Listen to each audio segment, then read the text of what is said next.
কত সুন্দর শব্দ এই ভাগ্য, কিন্তু যতটা সুন্দর ঠিক ততটাই রহস্যময় এই শব্দ। কখন কি হবে কেউ জানে না। লোকে বলে যে ভাগ্যে যা লেখা আছে তার চেয়ে বেশি কিছুই পাওয়া যায় না, তার চেয়ে কমও কিছুই পাওয়া যায় না। নিয়তির যা রচনা তা কখনো মোছা যায় না। কিন্তু কেউ এইটা বোঝে না যে নিয়তি আপনার কর্মের দ্বারা বদলায়। যদি আপনি শুভ চিন্তা করেন, শুভ কর্ম করেন, তাহলে নিয়তি আপনার সাথে খারাপ কিছু হতেই দেবে না।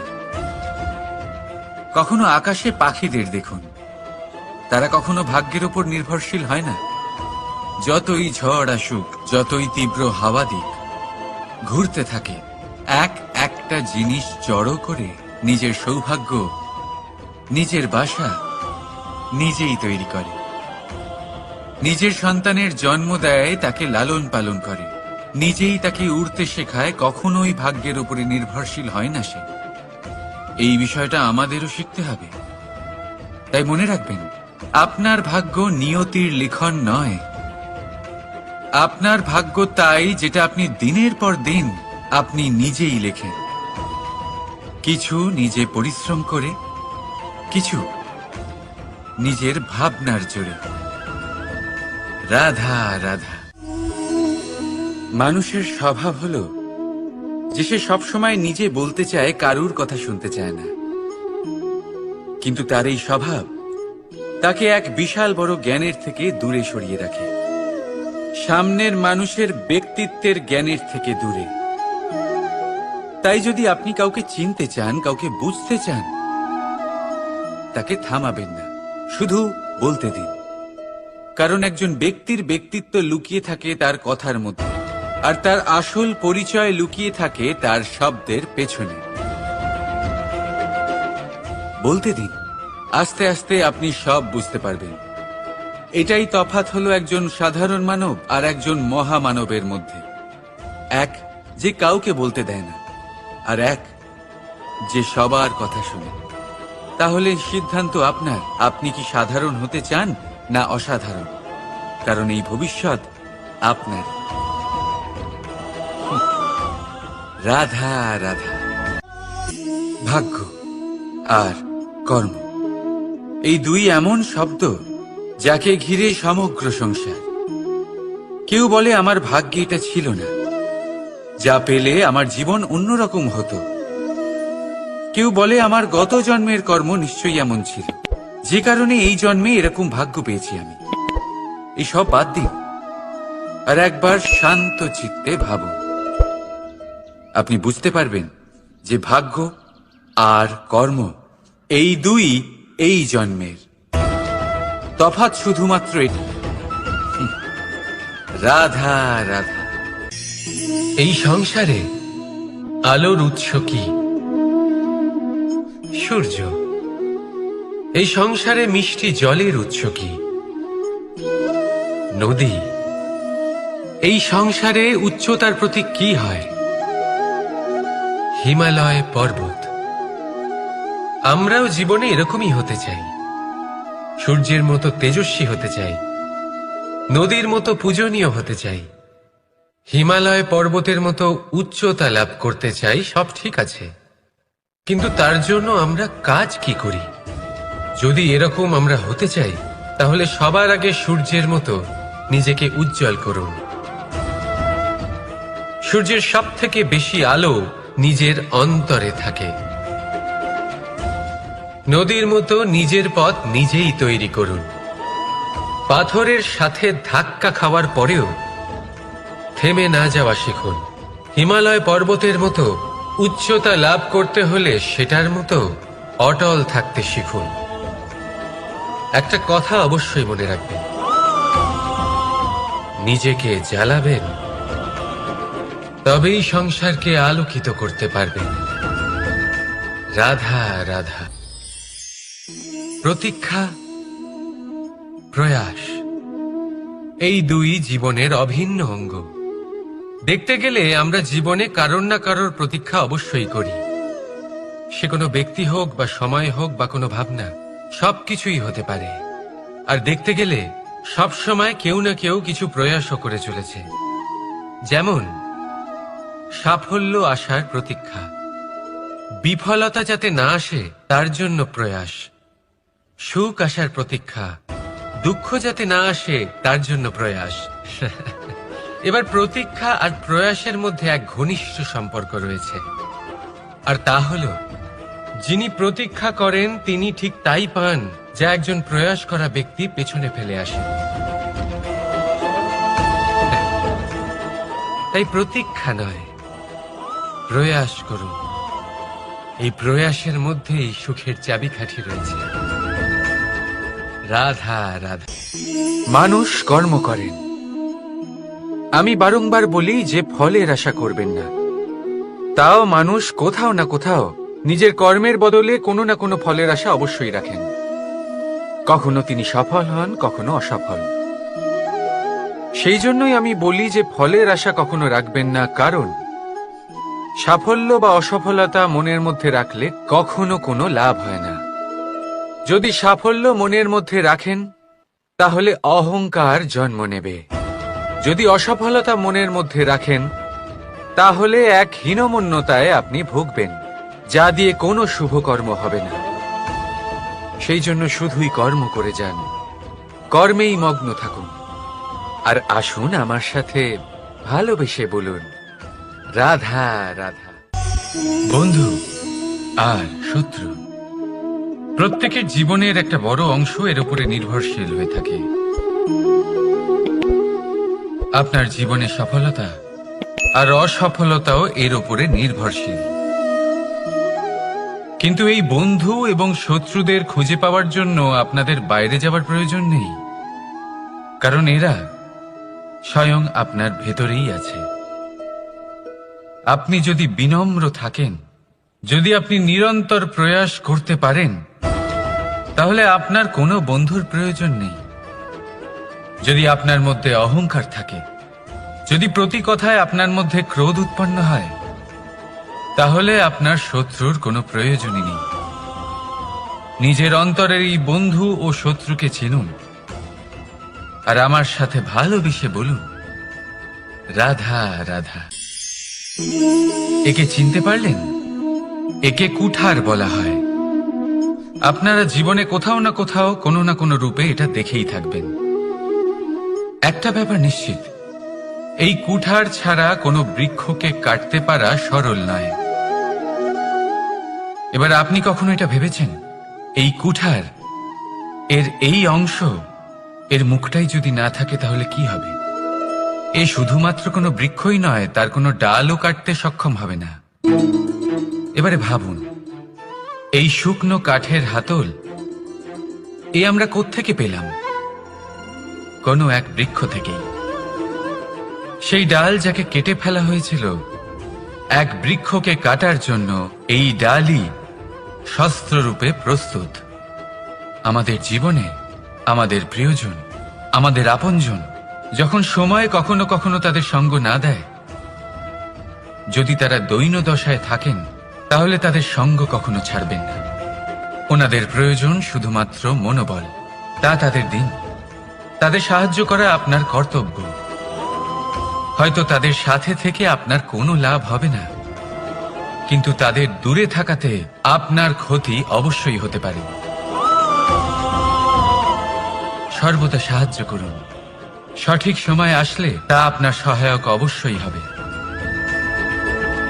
রাধা রাধা। আমাদের মধ্যে বেশিরভাগ মানুষেরই এই অভিযোগ থাকে যে মানুষ তখনই আমাদের স্মরণ করেন যখন সেই সময় আসে যখন আমাদেরকে প্রয়োজন হয়, যখন কোনো কাজ থাকে। যখনই এই সময় পেরিয়ে যায়, তাদের কার্যসিদ্ধি হয়ে যায়, তারা আমাদের থেকে দূরে চলে যান, ভুলে যান আমাদের। এবার এই বিষয়ে ভেবে খারাপ অবশ্যই লাগে। এই পরিস্থিতিকেই অন্য এক দৃষ্টিভঙ্গি দিয়ে দেখার চেষ্টা করুন। মনে রাখবেন, মানুষ প্রদীপের সন্ধান তখনই করেন যখন তার জীবনে অন্ধকার থাকে।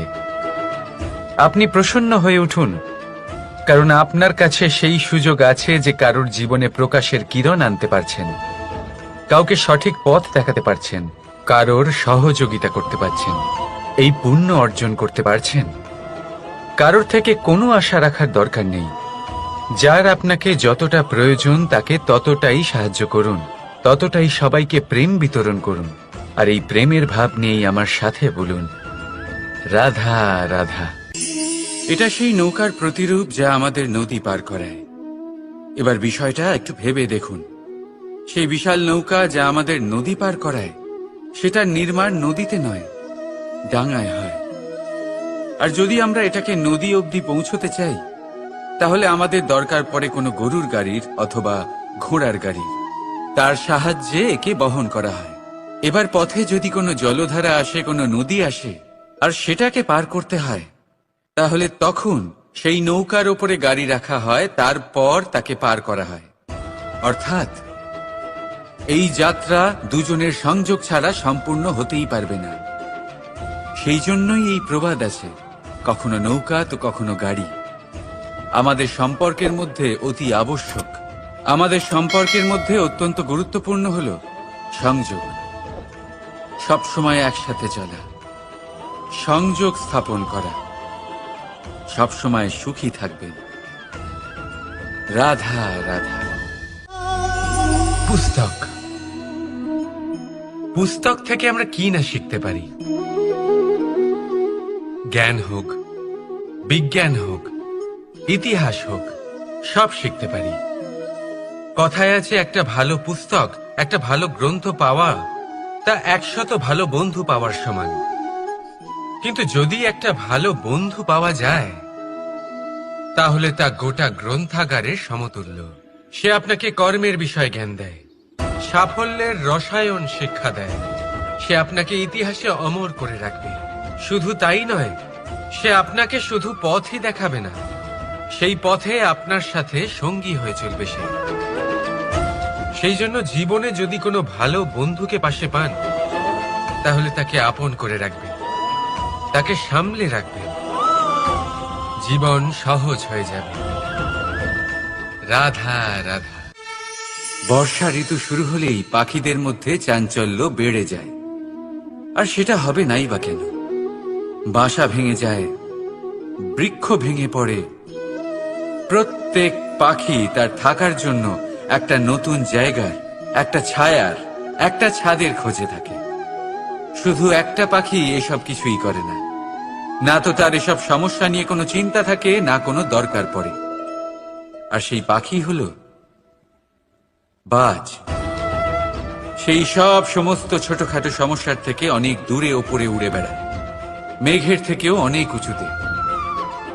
তাই এই সব ছোটখাটো সমস্যা যা আপনার জীবনে এসে থাকে, এই সব নিজের চারপাশকে ঘিরতে দেবেন না। নিজের চিন্তা ভাবনাকে অনেক উঁচুতে রাখুন। আপনার সমস্ত সমস্যা নিজে থেকেই নিচে চলে আসবে।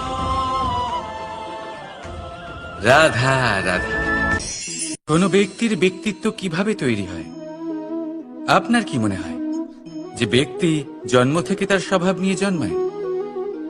নাকি আপনার মনে হয় যে এই প্রকৃতি ব্যক্তির জন্য তার নিয়তি রচনা করে?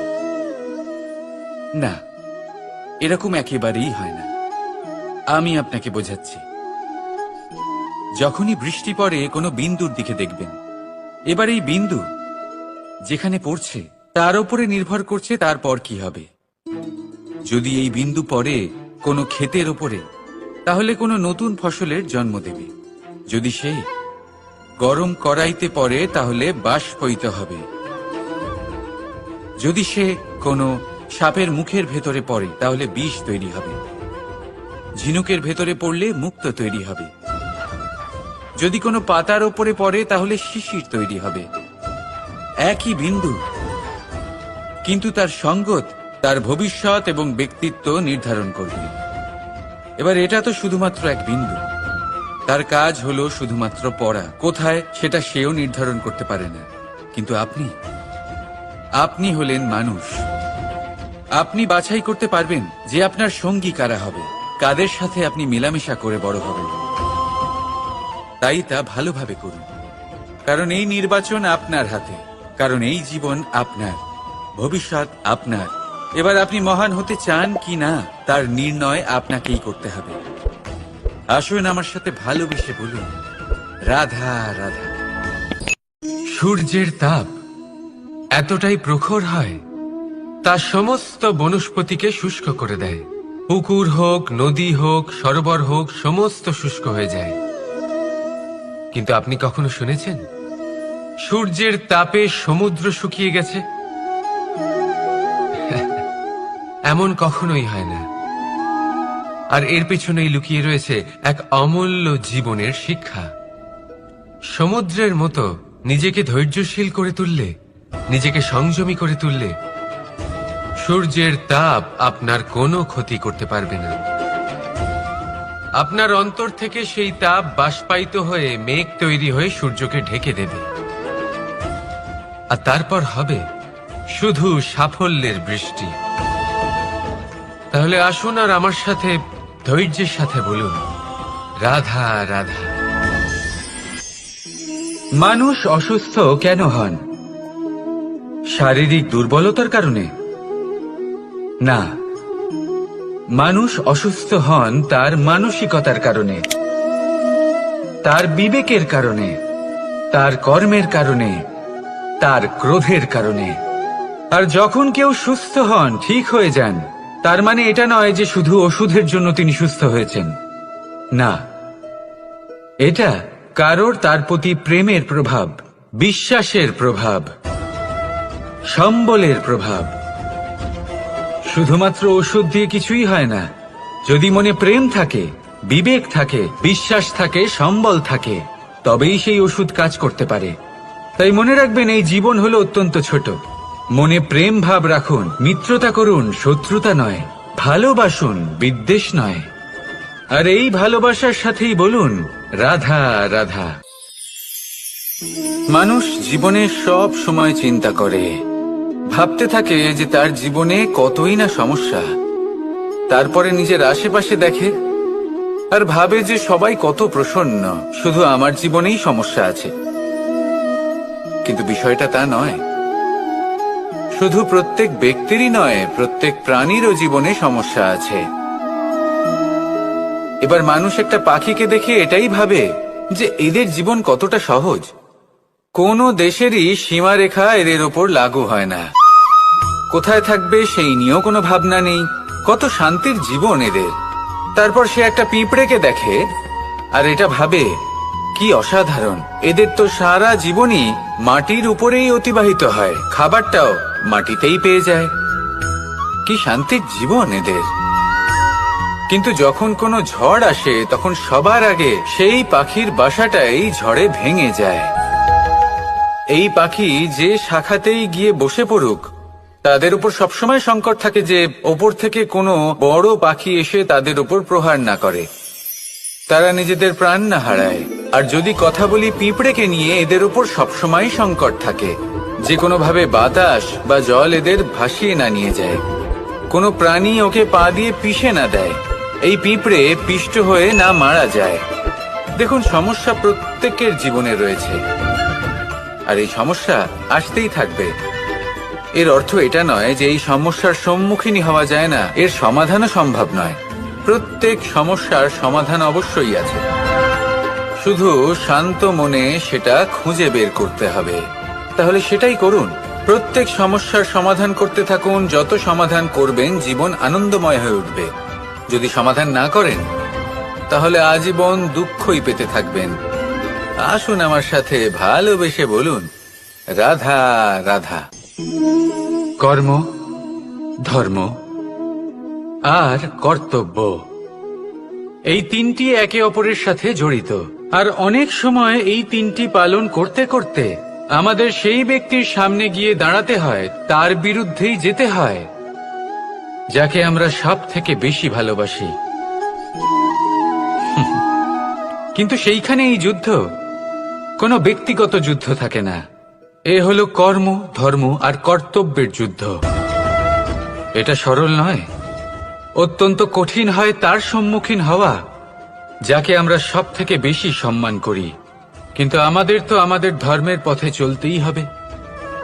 কারণ আমরা কর্মবদ্ধ, কর্তব্যবদ্ধ, আর এটাই করা উচিত। শুধু এটুকু মনে রাখবেন, যদি আপনার উদ্দেশ্য শুভ হয়, আপনার ভাবনা শুভ হয়, আপনি যদি কর্ম, ধর্ম আর কর্তব্যের পথে অগ্রসর হন, তাহলে এই প্রক্রিয়াতে যদি আপনাকে আপনার আরাধ্যেরও সামনে দাঁড়াতে হয়, তাহলেও আপনার কোনো ক্ষতি হবে না। তাহলে আসুন আর আমার সাথে ভালোবেসে বলুন, রাধা রাধা। সাথী। সাথী এই শব্দটির ব্যাখ্যা কে কিভাবে করে? মিত্র, সখা, বন্ধু। কিন্তু অর্থ একটাই, তিনি যিনি আপনার সঙ্গী হন আর তিনি যার সাথী আপনি হন। এবার সব থেকে বড় প্রশ্ন হলো এটাই যে তিনি কে হতে পারেন যাকে আপনি আপনার সাথী বলে মেনে নিতে পারেন, নিজের সখা, নিজের মিত্র, নিজের বন্ধু মেনে নিতে পারেন। আপনার সাথী হলেন তিনি যিনি দুঃখের সময় আপনার পাশে থাকবেন, আপনার হাত ধরে থাকবেন। আপনার সাথী হলেন তিনি যার হাত আপনি নিজের সুখের দিনে ধরে থাকবেন। সেই সাথীরই হাত ধরুন যিনি দুঃখে সবসময় আপনাকে সাহায্য করার জন্য তৎপর হয়ে থাকেন, আপনার পাশে থাকেন, আর যাকে সুখের দিনে আপনি আপনার সাথে রাখতে পারেন। আর যখন আপনার সাথে আপনার এই সাথী থাকবে, তখন আপনি এটা বুঝবেন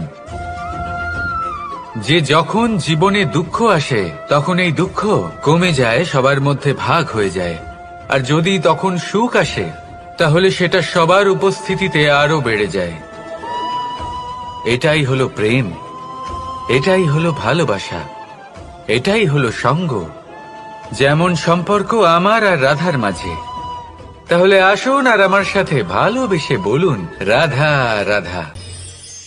মানুষ এক অত্যন্ত বিচিত্র প্রাণী। পরিকল্পনা করে, ষড়যন্ত্র করে, প্রচেষ্টা করে, কাউকে পরাজিত করার চেষ্টাও করে। সাপকে একটা দড়ি মনে করে হাতে চেপে ধরার চেষ্টা করে, কিন্তু একটা কথা বুঝতেই পারে না, সময়ের এই সাপ, এটা হাতে চেপে ধরাই যায় না। আর আপনি যা করবেন তা আবার ফিরে আসবে আপনারই সামনে। দেখুন, এতে কিছুই যায় আসে না যে আপনি কুম্ভকারের পুত্র নাকি কৃষ্ণের পুত্র। যদি আপনি অনুচিত কর্ম করেন, তাহলে আপনার সাথেও অনুচিতই হবে।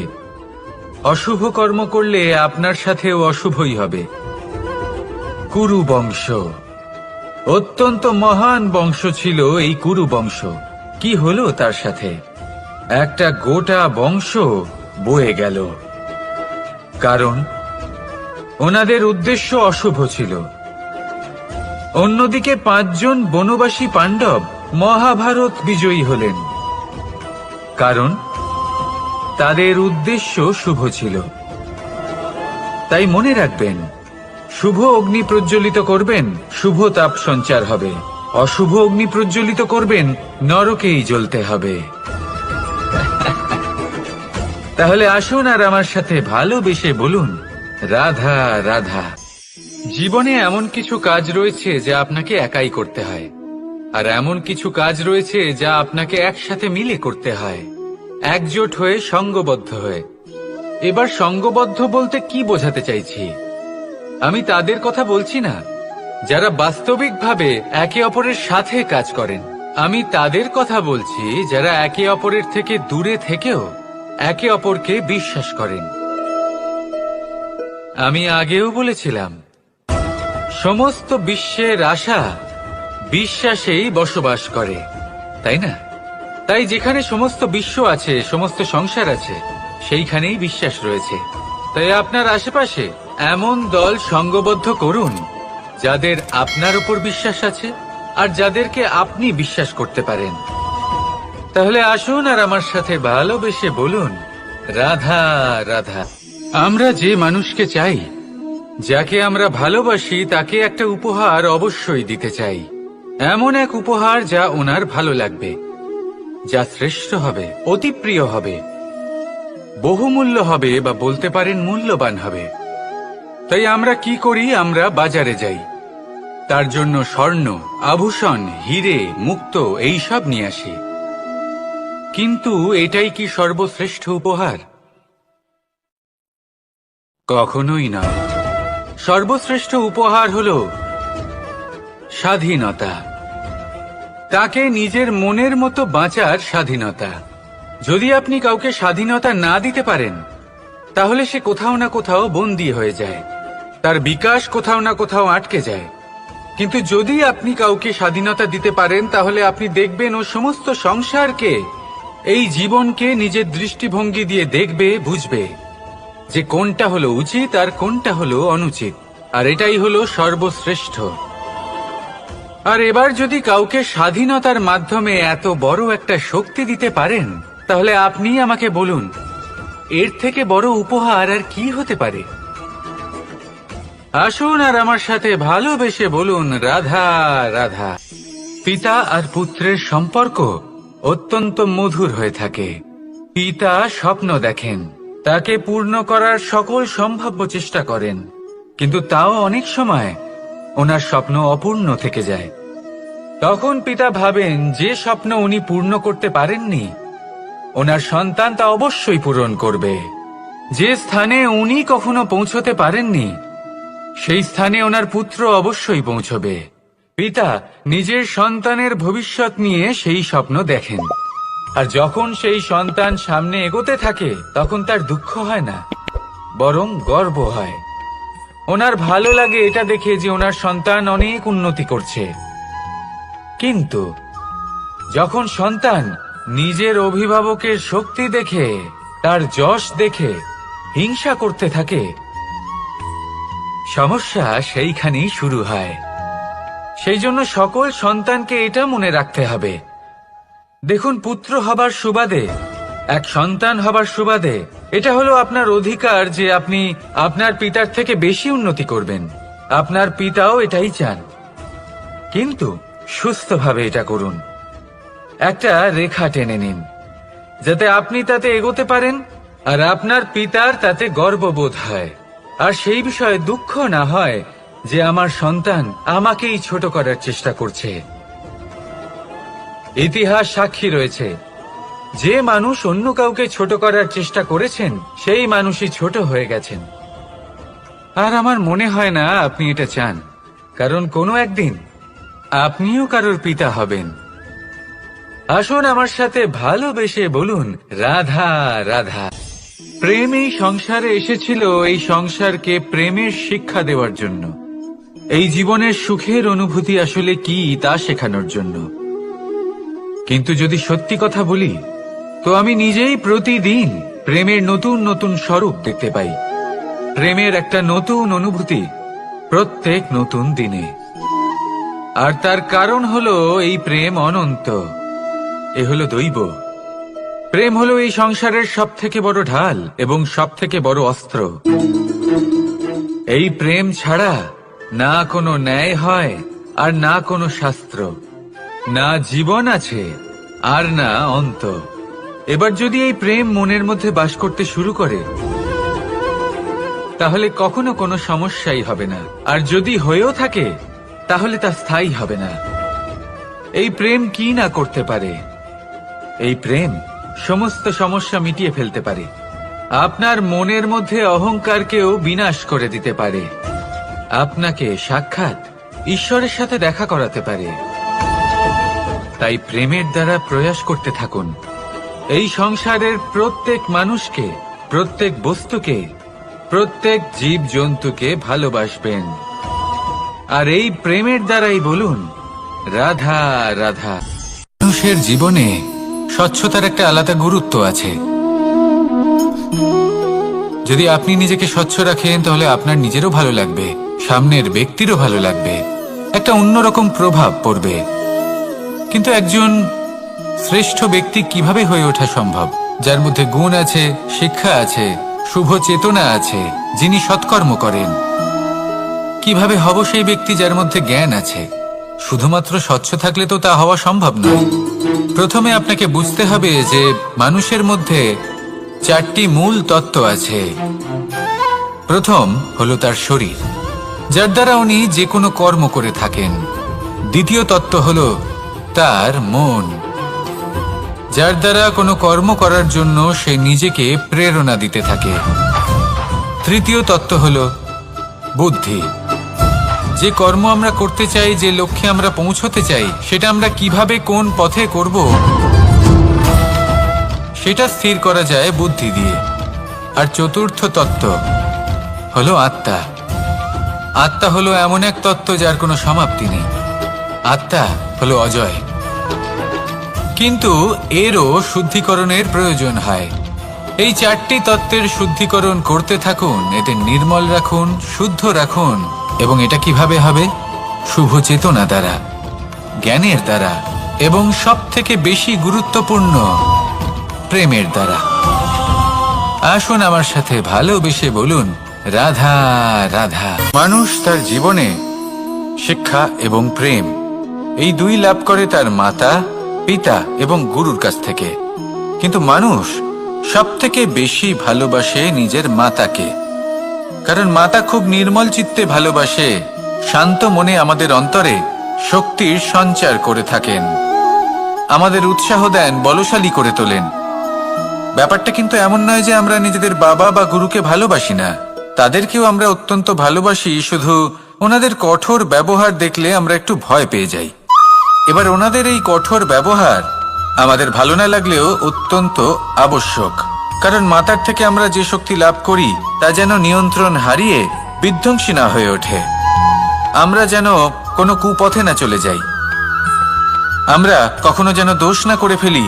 শুধু সেই জন্য পিতা এবং গুরু একটু কঠোর হয়ে ওঠেন, এবং ওনাদের এই কঠোর আচরণ ভবিষ্যতে গিয়ে আমরা অবশ্যই বুঝতে পারি। জীবনে কিছু বছর আমরা এগিয়ে যাই আর তারপর আমরা বুঝতে পারি যে বাবা এবং গুরু আমাদের যথেষ্ট ভালোবাসতেন, কিন্তু ওনাদের ভালোবাসার বহিঃপ্রকাশ আলাদা। প্রয়োজনীয় হলো এটা দেখার, এটা বোঝার যে শুরু থেকে আমাদের প্রতি ওনাদের আচরণ কেমন ছিল।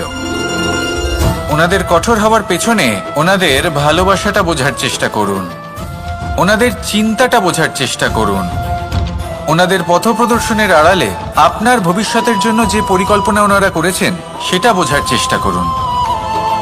তখন আপনারা বুঝতে পারবেন ওনাদের ভালোবাসাকে। আপনার মনের মধ্যে আপনা থেকেই ওনাদের প্রতি সম্মান জেগে উঠবে। নিজের পিতা এবং নিজের গুরু এই দুজনের প্রতি কৃতজ্ঞতা প্রকাশ করুন আর আমার সাথে ভালোবেসে বলুন, রাধা রাধা। জীবন কিসের উপর নির্ভরশীল? ধনের ওপর, বৈভবের ওপর, নিঃশ্বাসের ওপর? না, এই জীবন নির্ভরশীল বিশ্বাসের ওপর। বিশ্বাস নিজের ওপর, বিশ্বাস আমাদের আপনজনের ওপর। কিন্তু যখন এই বিশ্বাস ভেঙে যায় তখন মানুষের মনও ভেঙে যায়, আর তারপর সে অন্য কিছু করতেই পারে না। তখন কি করা যেতে পারে? 3টে কাজ আছে যা আপনি করতে পারেন। প্রথম, ভালোবাসা। যাকে আপনি ভালোবাসেন, যারা আপনাকে ভালোবাসে, ভুল যারই হোক না কেন, তার কাছে ক্ষমা চাইতে কখনোই সংকোচ বোধ করবেন না। দ্বিতীয় হলো বিশ্বাস। যারা আপনাকে ভালোবাসেন, আপনাকে বিশ্বাস করেন, তাদের বিশ্বাস কখনো ভাঙবেন না। তৃতীয় হলো আশা। যারা আপনাকে ভালোবাসেন, আপনাকে বিশ্বাস করেন, তাদের আশা আপনার সাথে জড়িত। তাদের থেকে কখনো কিচ্ছু লুকোবেন না। এই 3টে কাজ করুন আর এই জীবন সুপ্রসন্ন হয়ে বলবে, রাধা রাধা। মানুষের জীবনে 2 ধরনের আবেগ থাকে যা চিরকাল তার সাথে বসবাস করে। প্রথম, স্বপ্ন। দ্বিতীয়, অজুহাত। মানুষ হাজার হাজার স্বপ্ন দেখতে পারে। আমাকে এই কাজ করতে হবে, আমাকে ওখানে ঘুরতে যেতে হবে, আমায় জীবনে এই অসম্ভব কাজ বাস্তবায়িত করে দেখাতে হবে, আদি ইত্যাদি। এবার ঠিক যেমন স্বপ্ন দেখেন, সেইভাবে অজুহাতও খুঁজে নিয়ে আসেন। আমি এই স্বপ্ন পূরণ করতে পারলাম না, কারণ আমাকে কেউ সাহায্যই করলো না, কারণ আমি দুর্বল হয়ে পড়েছিলাম, কারণ আমার কাছে সময়ই ছিল না, আদি ইত্যাদি। এবার সাফল্য এবং অসফলতার মাঝখানে এই ধরনের সংঘর্ষ হতে থাকে। সাফল্য তখন লাভ করা সম্ভব যখন আপনার স্বপ্ন আপনার অজুহাতের থেকে অনেক বড় হয়, আর অসফলতা তখন পাবেন যখন আপনার অজুহাত আপনার স্বপ্নের থেকে অনেক বড় হয়। আপনি যদি সাফল্য লাভ করতে চান, তাহলে চেষ্টা করতে থাকুন, পরিশ্রম করুন, যদি অসফল হন তাহলে ভয়ভীত হওয়ার কোনো প্রয়োজন নেই। নিজের ভুল বুঝুন, তাকে শুধরে নিন, আবার চেষ্টা করুন। কিন্তু যদি নিজের জীবনে অজুহাত নিয়ে আসেন, তখন স্বপ্ন কখনো পূরণ হবে না। আসুন আমার সাথে ভালোবেসে বলুন, রাধা রাধা। ভয়ের সাথে আমরা সবাই পরিচিত, কষ্টও আমরা সবাই পেয়েছি। কখনো কখনো আমরা অসুস্থ হয়ে পড়ি, আর এমন সময় হলে মাতার মমতা, কখনো বাবার স্নেহ, কখনো বন্ধুদের পাশে থাকার অনুভূতি আমাদের রোগ নিরাময়ে সাহায্য করে। কখনো যদি আমরা নিরাশ হয়ে পড়ি, তখন যদি আমাদের কোনো আপনজন আমাদের দুটো ভালো কথা বলে, তখন আমাদের মনোবল বেড়ে যায়। ঠিক তেমন সংসারের এই রঙ্গমঞ্চে যদি আপনি পীড়িত অনুভব করেন, কিছু শুভ কথা আলোচনা করুন, কিছু স্তুতি গান করুন, কিছু মুহূর্তের জন্য হলেও নিজের ইষ্টদেবের কথা স্মরণ করুন আর প্রার্থনা করুন। সাহস বাড়বে, শক্তিও বৃদ্ধি পাবে এবং সামনে এগিয়ে চলার পথও দেখতে পাবেন। তখন এই মন প্রসন্ন হয়ে বলবে, রাধা রাধা। কখনো কখনো অন্ধকারের সাথে লড়াই করার জন্য আমরা প্রদীপ জ্বালাই। এতে প্রথমে সলতে রাখি, তারপর তেল ঢালি, তারপর আগুন জেলে এটা প্রজ্বলিত করি। তারপর একটা সময় আসে যখন এই প্রদীপ নিভে যায়। কারণটা কি? কারণ কি এটা যে প্রদীপের প্রকাশমান হওয়ার ক্ষমতা সমাপ্ত হয়েছে? না, এই যে আগুন আমরা দেখতে পাচ্ছি, এই আগুনের জন্য যে শক্তির প্রয়োজন হয় তা আসে এই তেল থেকে। যদি এই তেল সমাপ্ত হয়ে যায় তাহলে এই প্রকাশ তাও সমাপ্ত হয়ে যায়। আর আমাদের জীবনে এই তেল হলো আমাদের কর্ম, আর এই আগুন আর এর দ্বারা উৎপন্ন হওয়া প্রকাশ আমাদের ভাগ্য। যত আমাদের কর্ম ক্ষীণ হতে থাকবে, আমাদের ভাগ্য সৌভাগ্য কোথাও না কোথাও লুপ্ত হয়ে যাবে। যে উজ্জ্বল ভবিষ্যৎ আমরা চাইছি তা কখনো লাভ করতে পারবো না যদি কর্ম না করি। ঠিক যেমন তেল ছাড়া অগ্নি উৎপন্ন হয় না, তেমনি কর্ম ছাড়া সৌভাগ্য হয় না। আর যেমন কর্ম তেমন ভাগ্য। তাই সবসময় কর্ম করতে থাকুন, কর্ম করা থামাবেন না। আর আমার সাথে ভালোবেসে বলুন, রাধা রাধা। জীবনে তিনটি বিষয় আছে, তিনটি বস্তু আছে, তারা যেন আপনাকে কখনো বশে না করে নিতে পারে। প্রথম হলো ধন। ধন যতক্ষণ আপনি ব্যবহার করতে থাকেন, যতক্ষণ তা আপনার কাজে আসছে, ততক্ষণ ঠিক আছে, এই ধন আপনার কাছে অমৃত। কিন্তু যখন এই ধন আপনাকে ব্যবহার করতে শুরু করে, বুঝে যাবেন যে আপনার পতনের সময় শুরু হয়েছে। দ্বিতীয় বিষয়, ফেলে আসা অতীত। যাই করুন, আপনি অতীত পাল্টাতে পারবেন না, আর এই সত্যিটা আপনিও জানেন। কিন্তু তাও এর বশবর্তী আমরা হয়ে পড়ি। আর যখন তাই হয়, তখন এই সংসারে আমরা যেখানেই যাই না কেন, যত বড়ই সুখ লাভ করি না কেন, সেই সব আমাদের কাছে তিক্ত বলে মনে হয়। তৃতীয় বিষয়, আপনার আশেপাশের মানুষ ভিন্ন ভিন্ন ধরনের মানুষ হয়, যাদের চিন্তা ভাবনা এবং দৃষ্টিভঙ্গি ভিন্ন ভিন্ন প্রকারের।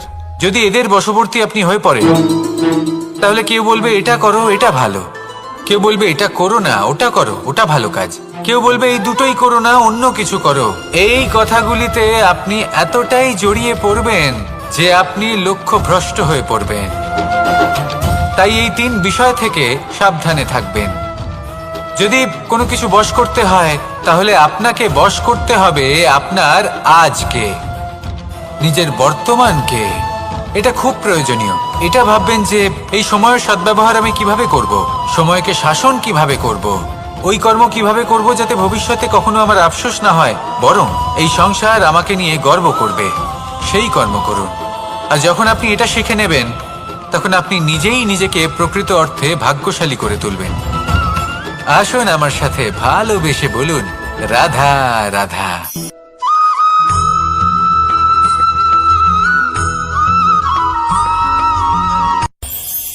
এই সংসারে আমরা প্রকাশ কোথা থেকে পাই? এর উত্তর বড়ই সরল। ভোরে যখন সূর্যোদয় হয়, তখন প্রকাশের কিরণ আমাদের ঘরে এসে পৌঁছয়। এইভাবেই আমরা প্রকাশ লাভ করি।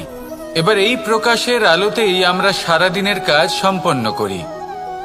সন্ধে হয়ে যায়, সূর্যাস্তও হয়ে যায়, আর আমাদের ঘর যাতে অন্ধকার না হয় তার জন্য আমরা একটা প্রদীপ প্রজ্বলিত করি। এটাই ঘটে আমাদের জীবনেও।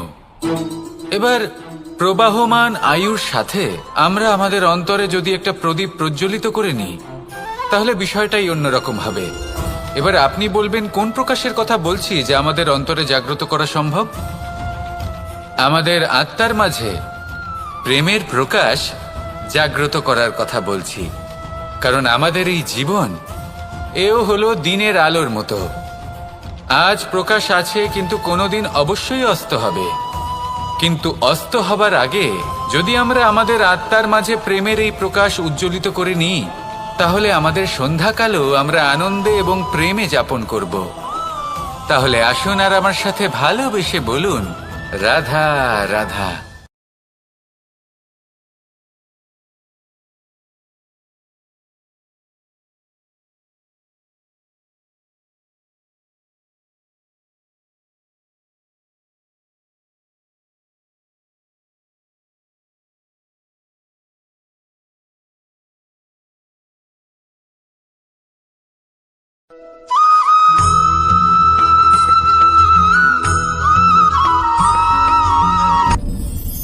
আপনি কি কখনো কোনো জলের ধারা দেখেছেন?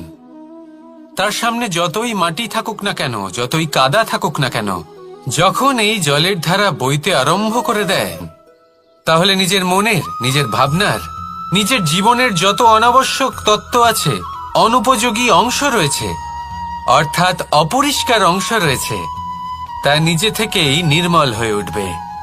আর যেরকম জলের ধারা কখনো থেমে থাকে না, সব সময় বয়ে চলে, সেইভাবে আপনিও কখনোই থামবেন না। সবসময় বয়ে চলুন, এগোতে থাকুন। পথে যদি অনেক বিপদ আসে, সমস্যা আসে, থামবেন না, তার উপর নিরন্তর প্রহার করুন, নিরন্তর প্রয়াস করুন আর অগ্রসর হন। আপনি ভেবে দেখুন, এই জলের ধারা কখনো থেমে থাকে না, সবসময় বয়ে চলে, বিপদের সম্মুখীন হয়ে তাকে সাথে বয়ে নিয়ে চলে। সেই জন্য জলের ধারা, প্রবাহমান এই ধারা, এর থেকে কখনো দুর্গন্ধ আসে না, এতে কখনো ময়লা জমতে পারে না, বরং পালিত হয় সুন্দর প্রাণবন্ত জীবজন্তু, যেমন সুন্দর ছোট মাছ।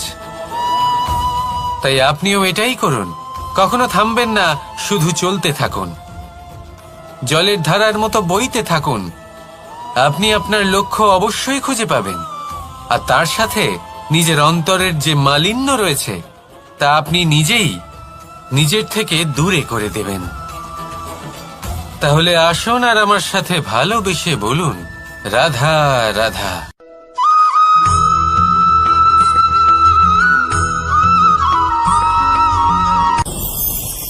ভয়ের সাথে আমরা সবাই পরিচিত, কষ্টও আমরা সবাই পেয়েছি।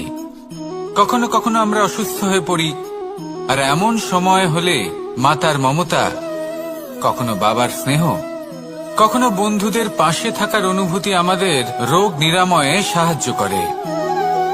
কখনো যদি আমরা নিরাশ হয়ে পড়ি, তখন যদি আমাদের কোনো আপনজন আমাদের দুটো ভালো কথা বলে, তখন আমাদের মনোবল বেড়ে যায়।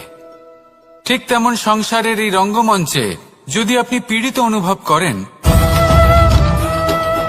কিছু শুভ কথা আলোচনা করুন, কিছু স্তুতি গান করুন, কিছু মুহূর্তের জন্য হলেও নিজের ইষ্টদেবের কথা স্মরণ করুন আর প্রার্থনা করুন। সাহস বাড়বে, শক্তিও বৃদ্ধি পাবে এবং সামনে এগিয়ে চলার পথও দেখতে পাবেন। তখন এই মন প্রসন্ন হয়ে বলবে, রাধা রাধা।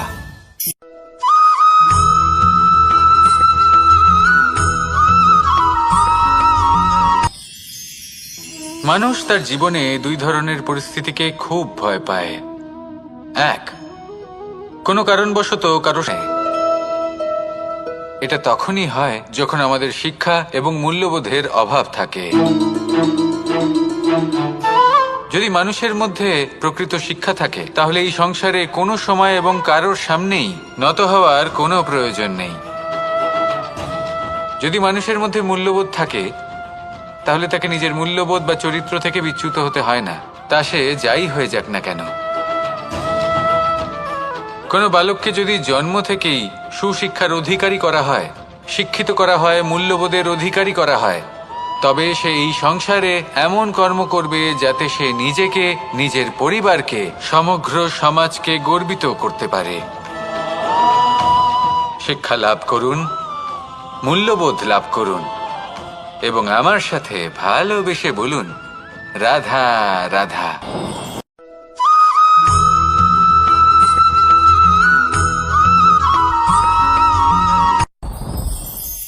সাথী, সাথী এই শব্দটির ব্যাখ্যা কে কিভাবে করে? মিত্র, সখা, বন্ধু, কিন্তু অর্থ একটাই। তিনি যিনি আপনার সঙ্গী হন আর তিনি যার সাথী আপনি হন। এবার সব থেকে বড় প্রশ্ন হলো এটাই যে তিনি কে হতে পারেন যাকে আপনি আপনার সাথী বলে মেনে নিতে পারেন, নিজের সখা, নিজের মিত্র, নিজের বন্ধু মেনে নিতে পারেন। আপনার সাথী হলেন তিনি যিনি দুঃখের সময় আপনার পাশে থাকবেন, আপনার হাত ধরে থাকবেন। আপনার সাথী হলেন তিনি যার হাত আপনি নিজের সুখের দিনে ধরে থাকবেন। সেই সাথীরই হাত ধরুন যিনি দুঃখে সবসময় আপনাকে সাহায্য করার জন্য তৎপর হয়ে থাকেন, আপনার পাশে থাকেন, আর যাকে সুখের দিনে আপনি আপনার সাথে রাখতে পারেন। আর যখন আপনার সাথে আপনার এই সাথী থাকবে তখন আপনি এটা বুঝবেন যে যখন জীবনে দুঃখ আসে তখন এই দুঃখ কমে যায়, সবার মধ্যে ভাগ হয়ে যায়। আর যদি তখন সুখ আসে তাহলে সেটা সবার উপস্থিতিতে আরো বেড়ে যায়। এটাই হলো প্রেম, এটাই হলো ভালোবাসা, এটাই হলো সঙ্গ। যেমন সম্পর্ক আমার আর রাধার মাঝে। তাহলে আসুন আর আমার সাথে ভালোবেসে বলুন, রাধা রাধা।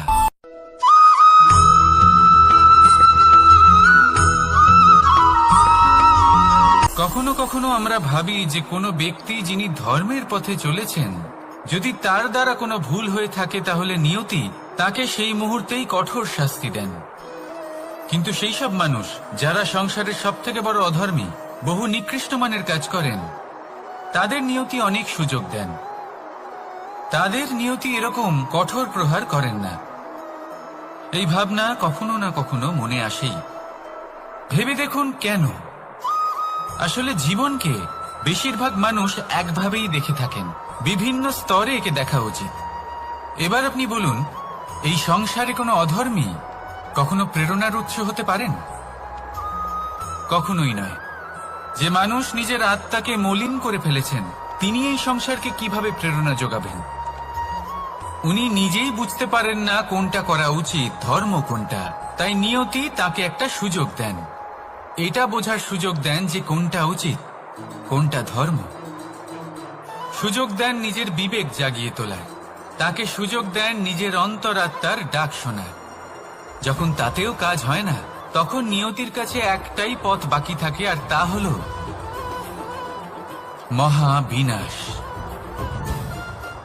মহাবিনাশ হয়তো দেরিতেই আসতে পারে, কিন্তু তা অবশ্যই আসবে। আর যখন মহাবিনাশ আসে তখন মহাবিনাশের যন্ত্রণা সমগ্র মানব জীবনের যন্ত্রণার থেকে অনেক বেশি হয়। এই কথাটা সবসময় মনে রাখবেন। আর অন্যদিকে যে মানুষ ধর্মের পথে চলছেন তার দ্বারা যদি কোনো ভুল হয়ে থাকে তখন নিয়তি তার পরীক্ষা নেন। কিছুক্ষণের জন্য মানুষের মনে হতে পারে নিয়তি তাকে কঠোর শাস্তি দিয়েছেন,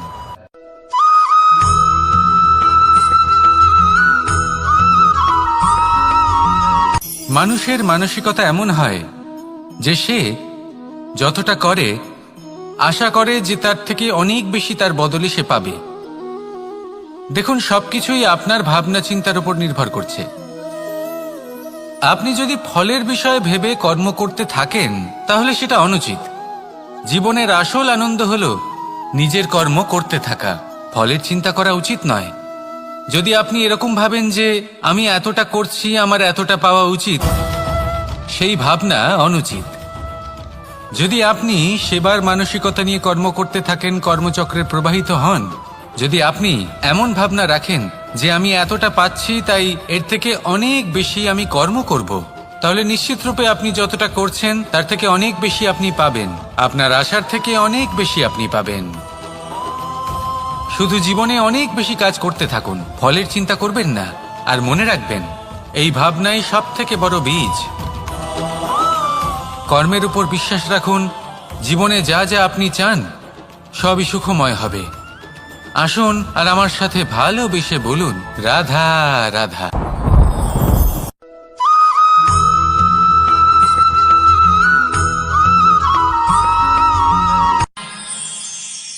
আমরা সবাই সূর্যকে সম্মান কেন করি? কারণ আমরা জানি যে সন্ধেবেলা যখন সূর্যাস্ত হবে তখন শুধুমাত্র অন্ধকার বাকি থাকবে। ঠিক কিছুটা এরকমই হয় আমাদের মাতা পিতাও, যিনি আমাদের জন্ম দেন, আমাদের ভরণ পোষণ করেন, আমাদের বড় করেন, আমাদের প্রেম প্রদান করেন। কখনো কখনো তাদের মুখ থেকে কটু কথা নিঃসৃত হয়, আমাদের দুঃখ হয়, কিন্তু তখন আমাদের এটা বোঝা উচিত এগুলি নিঃসৃত হচ্ছে আমাদেরই মঙ্গলের জন্য। যেমন সূর্যদেব, উনিও উত্তাপ দিয়ে থাকেন আমাদেরই মঙ্গলের জন্য, যাতে ফসল পাকতে পারে, যাতে জল বাষ্প হয়ে মেঘ হতে পারে, বৃষ্টি হতে পারে, আর এই সংসারে নিরন্তর জলের প্রবাহ থাকে। আমাদের মাতা পিতা, তাদের কঠোর আচরণ, তাদের কঠোর অনুশাসনের পেছনে লুকিয়ে থাকে ওনাদের ভালোবাসা। আমাদের তা বুঝতে হবে, সসম্মানে ওনাদের গ্রহণ করতে হবে। কারণ ঠিক সূর্যাস্তের পরে যেমন চতুর্দিক অন্ধকারচ্ছন্ন হয়ে যায়, তেমনি আমাদের জীবন থেকে যখন আমাদের মাতা পিতা চলে যায় তখন আমাদের জীবনেও শুধু এবং শুধুমাত্র অন্ধকারই ছেয়ে থাকে। সেই জন্য নিজের মাতা পিতাকে সম্মান করুন, ওনাদের ভালোবাসা প্রদান করুন। এই মন আর এই জীবন প্রসন্ন হয়ে বলবে, রাধা রাধা।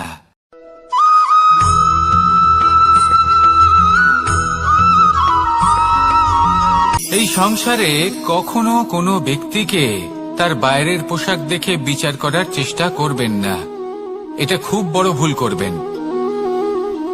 যেমন আমরা জীবনে অনেক সময় এমন করি, ধরুন কোথাও একটা গাছ দেখলাম, খুব বিশাল আকারের একটা গাছ, যেটা মাটির থেকে অনেক উঁচুতে পৌঁছে গেছে, যার বিশাল শাখা আছে। সেগুলো দেখে আমরা ভাবি যে এই গাছে হয়তো কত সুস্বাদু ফল আছে, আমরা সেই গাছের পরিচর্যা করতে থাকি। আবার অন্যদিকে হলো একটি তৃণ, যেটা মাটি থেকে কিছুটা উঁচুতে পৌঁছেছে, কিন্তু সেই তৃণর নিচে, মাটির নিচে অত্যন্ত সুস্বাদু ফল বা সবজি জন্ম নেয়, যা আমাদের স্বাস্থ্যের পক্ষে অত্যন্ত উপকারী। সেই জন্য কখনো আবরণ দেখে কাউকে বিচার করতে চেষ্টা করবেন না। তার বদলে এটা বোঝার চেষ্টা করুন যে আপনার সামনে যে ব্যক্তি আছে বা বস্তু আছে তার বিশেষত্ব কি। যদি এই বিশেষত্ব বোঝার ক্ষমতা আপনি অর্জন করেন, যদি এই শিল্প আপনি নিজের ভেতরে জাগ্রত করেন, তাহলে এই সংসারে বিশেষত্ব কি সেটা আপনি জানতে পারবেন। আর এই সমস্ত খেলা দৃষ্টি থেকে নয়, দৃষ্টিভঙ্গি থেকে জন্ম নেয়। দৃষ্টিভঙ্গি সবসময় শুভ রাখুন আর আমার সাথে ভালোবেসে বলুন, রাধা রাধা।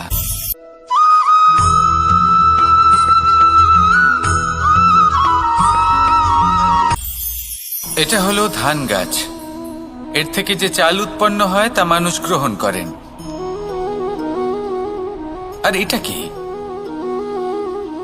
এ হলো জংলি ঘাস। একবার ভেবে দেখুন, যদি এই জংলি ঘাস ধান গাছের আশেপাশে থাকে তাহলে কি হবে? ধান উৎপন্ন হতে পারবে? তা উৎকৃষ্ট হতে পারবে? আমরা কি তা গ্রহণ করতে পারবো? কখনোই নয়। এই জংলি ঘাস ধানকে নষ্ট করে দেবে, কিন্তু নিজে জীবিত থাকবে। এটাই হলো আজকের শিক্ষা।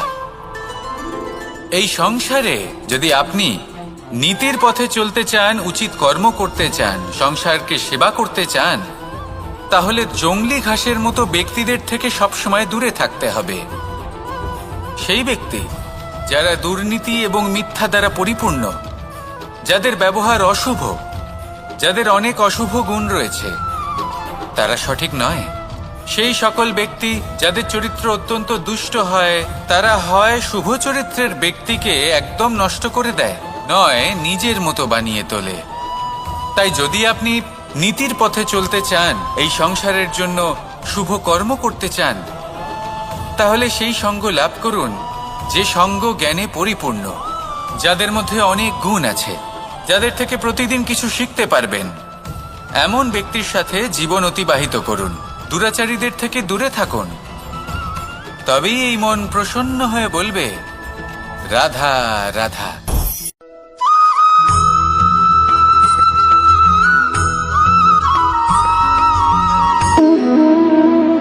সম্পর্ক হলো আমাদের জীবনের একটি আধার।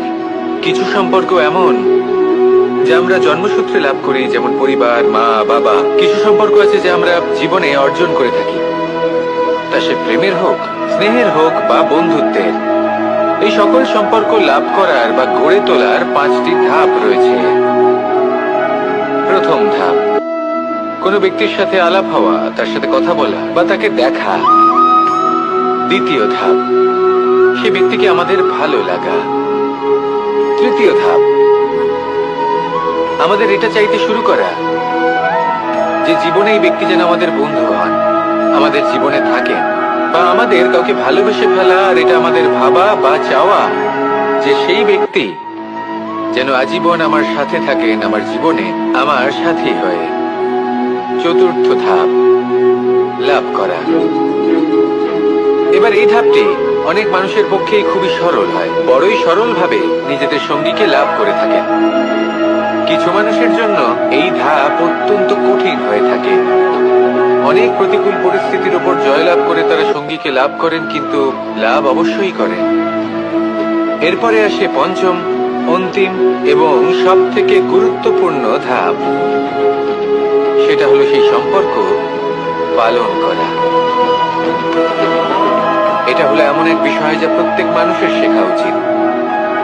যদি ব্যক্তি নিজের জীবনে সম্পর্ক রক্ষা করতে শিখে যান, তবে প্রত্যেক সম্পর্ক তার জীবনকে স্বর্গ করে তুলবে। আসুন আর আমার সাথে ভালোবেসে বলুন, রাধা রাধা।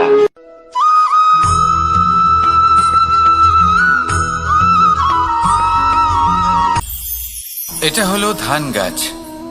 এর থেকে যে চাল উৎপন্ন হয় তা মানুষ গ্রহণ করেন। আর এটা কি? এ হলো জংলি ঘাস। একবার ভেবে দেখুন, যদি এই জংলি ঘাস ধান গাছের আশেপাশে থাকে তাহলে কি হবে? ধান উৎপন্ন হতে পারবে? তা উৎকৃষ্ট হতে পারবে? আমরা কি তা গ্রহণ করতে পারবো? কখনোই নয়। এই জংলি ঘাস ধানকে নষ্ট করে দেবে, কিন্তু নিজে জীবিত থাকবে। এটাই হলো আজকের শিক্ষা। এই সংসারে যদি আপনি নীতির পথে চলতে চান, উচিত কর্ম করতে চান, সংসারকে সেবা করতে চান, তাহলে জংলি ঘাসের মতো ব্যক্তিদের থেকে সবসময় দূরে থাকতে হবে।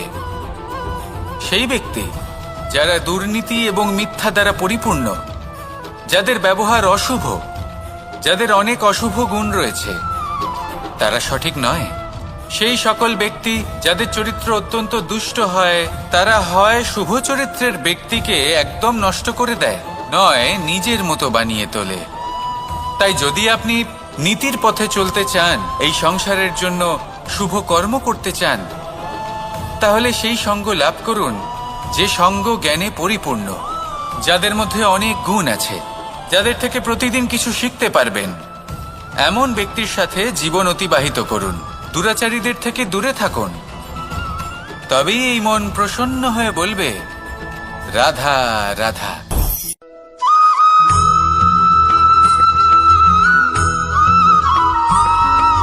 মানুষের একটি সমস্যা আছে যে মানুষ সাফল্যকে মাপতে থাকেন লক্ষ্যপ্রাচী।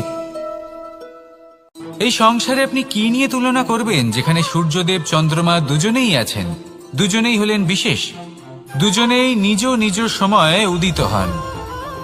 এদের মধ্যে একজন না থাকলে তাহলে আমাদের জীবন কঠিন হয়ে পড়বে। ঠিক সেইভাবেই আপনি যদি একটা বড় রেখা অঙ্কন করেন, তাহলে অন্য রেখাটি ছোট হয়ে পড়ে না, সে তেমনই থাকে যেমনটা সে ছিল। আপনার অস্তিত্ব কখনো ছোট বা বড় হতে পারে না। শুধু তুলনা করার জন্য আপনার এটা মনে হতে পারে। যদি আপনি যুদ্ধ করতে চান, আপনার তলোয়ারের প্রয়োজন পড়বে। যদি বস্ত্র তৈরি করতে চান, এত বড় তলোয়ার দিয়ে কিছুই হবে না, তখন প্রয়োজন পড়বে একটা ছোট্ট সূচের। তাই তুলনা করবেন না, না নিজেকে ছোট মনে করবেন, না অন্য কাউকে। সবার সাথে সহযোগিতা করুন, আর যদি তুলনা করতেই হয় নিজের সাথে করুন, যে কাল আমি কেমন ব্যক্তি ছিলাম, আজ কি তার থেকে শ্রেষ্ঠ হয়ে উঠতে পেরেছি। ভেবে দেখুন ভবিষ্যতে গিয়ে আপনি কতটা শ্রেষ্ঠ ব্যক্তি হতে পারেন। আসুন আমার সাথে ভালোবেসে বলুন, রাধা রাধা।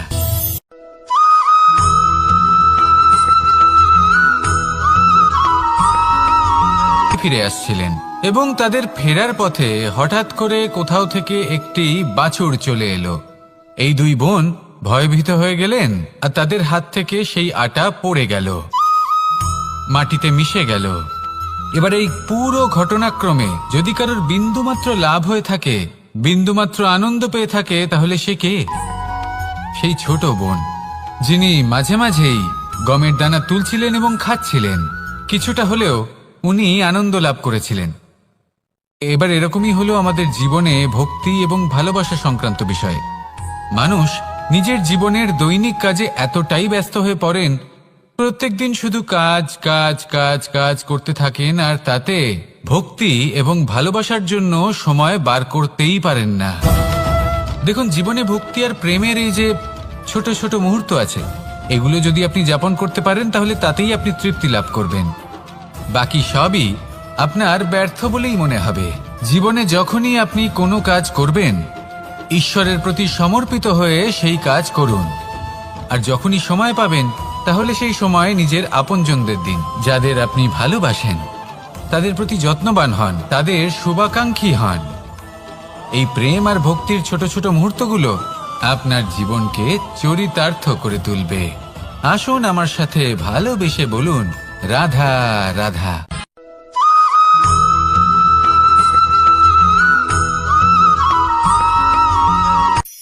এই সংসারে সাফল্য লাভ করার জন্য জ্ঞানের প্রয়োজন হয়, পরিশ্রমের প্রয়োজন হয়, দৃঢ় নিষ্ঠার প্রয়োজন হয়, নিরন্তর চেষ্টা করা প্রয়োজনীয়।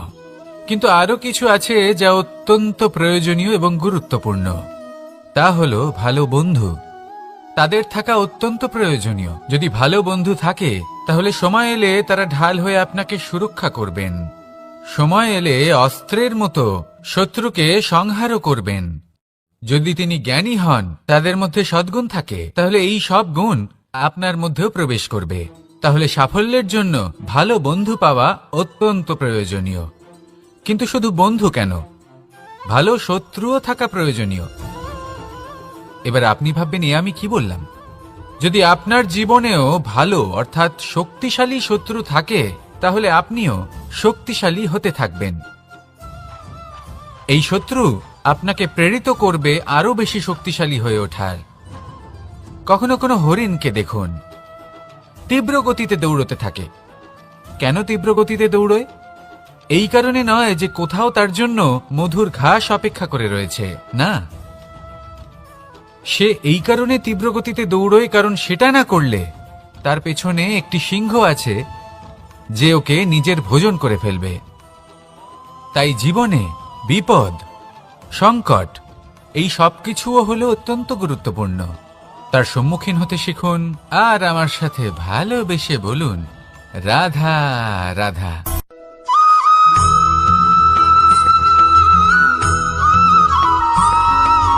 জীবনে অগ্রসর হওয়ার জন্য আমাদের কাকে প্রয়োজন হয়? মাতা পিতা, বন্ধু, প্রেম, সাহায্য, অর্থ, পরিশ্রম, আশা। ভিন্ন ভিন্ন মানুষ ভিন্ন ভিন্ন বিকল্প চয়ন করে। যদি আমি আপনাকে বলি, তাহলে জয় আর পরাজয়ের মন্ত্র দুটো শব্দের উপর নির্ভর করে, মেনে নেওয়া আর দৃঢ় হওয়া। যদি মেনে নেন, তাহলে হেরে যাবেন। যদি দৃঢ় হন, তাহলে নিশ্চিত রূপে জয়ী হবেন। যদি কখনো আপনি ক্লান্ত হয়ে ওঠেন, আপনি দুঃখী হন, পুরোপুরি ভেঙে পড়েছেন, তখন মেনে নেবেন না যে আপনি ভেঙে পড়েছেন, নয়তো হেরে যাবেন। তখন উল্টে স্থির করবেন যে যাই হয়ে যাক না কেন, আমি জয়ী হবই। আর আপনি দেখবেন যে জয় নিশ্চিত রূপে আপনার কাছেই আসবে। তাহলে এই কথা মনে রাখবেন, আর আমার সাথে ভালোবেসে বলবেন, রাধা রাধা।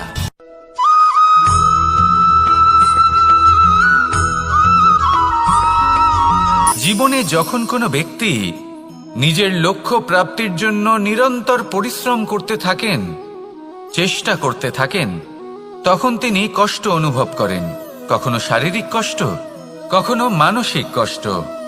এবার উনি এটা ভাবতে থাকেন যে আমি কি উচিত করছি নাকি অনুচিত করছি।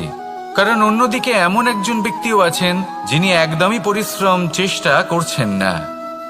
তিনি মদিরা পান করেন, বিলাসিতায় জীবন কাটান, অলস প্রকৃতির হয়ে ওঠেন, নিদ্রাতে বিলীন হয়ে থাকেন আর ভাবেন যে তিনি সুখ লাভ করছেন। কিন্তু এরকম কেন হয়?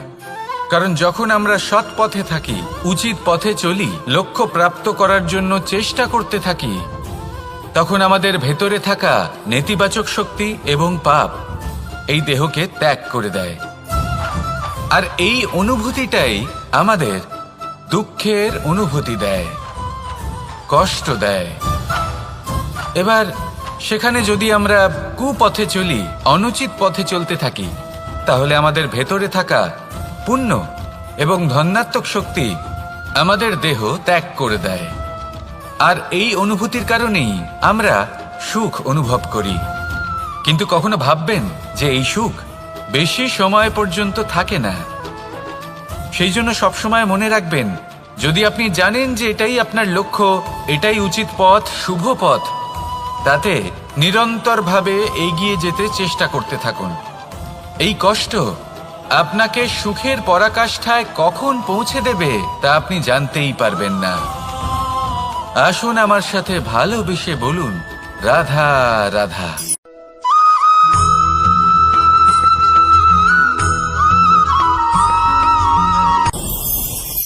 ভয়ের সাথে আমরা সবাই পরিচিত, কষ্ট আমরা সবাই পেয়েছি। কখনো কখনো আমরা অসুস্থ হয়ে পড়ি, আর এমন সময় হলে মাতার মমতা, কখনো বাবার স্নেহ, কখনো বন্ধুদের পাশে থাকার অনুভূতি আমাদের রোগ নিরাময়ে সাহায্য করে। কখনো যদি আমরা নিরাশ হয়ে পড়ি, তখন যদি আমাদের কোনো আপনজন আমাদের দুটো ভালো কথা বলে, তখন আমাদের মনোবল বেড়ে যায়। ঠিক তেমন সংসারের এই রঙ্গমঞ্চে যদি আপনি পীড়িত অনুভব করেন,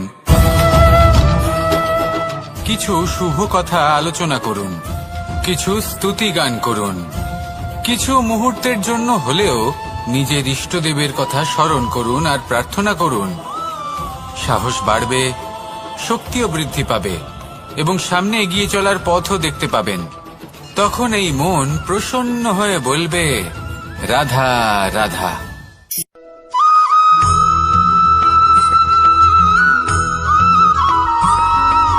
প্রত্যেক মানুষ মানুষ যখন হিরে নিজের হাতে নেয়, তখন সবার আগে কি খোঁজে? দর্পণ, যাতে তার মধ্যে দিয়ে দেখে সে বুঝতে পারে যে সেই হিরে আদৌ তার শোভাবর্ধন করছে কিনা, তাকে ভালো দেখাচ্ছে কিনা, প্রসাধনের জন্য সেটা ব্যবহার করা ঠিক হবে কিনা। অর্থাৎ হীরের উপস্থিতিতে দর্পণের গুরুত্ব কম হলো না। দর্পণের কারণে হীরের মূল্য বোঝা গেল। আমাদের জীবনেও ঠিক এরকমই ঘটে। আপনারা যদি সংসারে নিজের আশেপাশে দেখেন, এমন অনেক মানুষ দেখতে পাবেন যারা নিজেদের ক্ষেত্রে মহান স্থানে পৌঁছেছেন, নিপুণ এবং শ্রেষ্ঠ হয়েছেন। আর তাদের মধ্যে আপনার নিজের মনে হয় যেন আপনি হলেন দর্পণ। নিজেকে ছোট মনে করবেন না। আপনার মূল্য কম হচ্ছে না, আপনার নিজস্ব মূল্য আছে। আর যদি আপনার অস্তিত্ব না থাকে, তাহলে ওনাদের অস্তিত্বের মূল্য সংসার বুঝতেই পারবে না। জীবনে সবসময় চেষ্টা করবেন যাতে আপনি আরো বেশি শ্রেষ্ঠ হয়ে উঠতে পারেন। আপনি নিজে যে স্থানে আছেন সেটাকে ছোট মনে করবেন না, তারও নিজস্ব একটা মূল্য আছে। যদি আপনি হিরে হয়ে থাকেন তাহলে অহংকার করবেন না, যদি আপনি দর্পণ হয়ে থাকেন তাহলে নিজেকে ছোট মনে করবেন না। আসুন আর আমার সাথে ভালোবেসে বলুন, রাধা রাধা।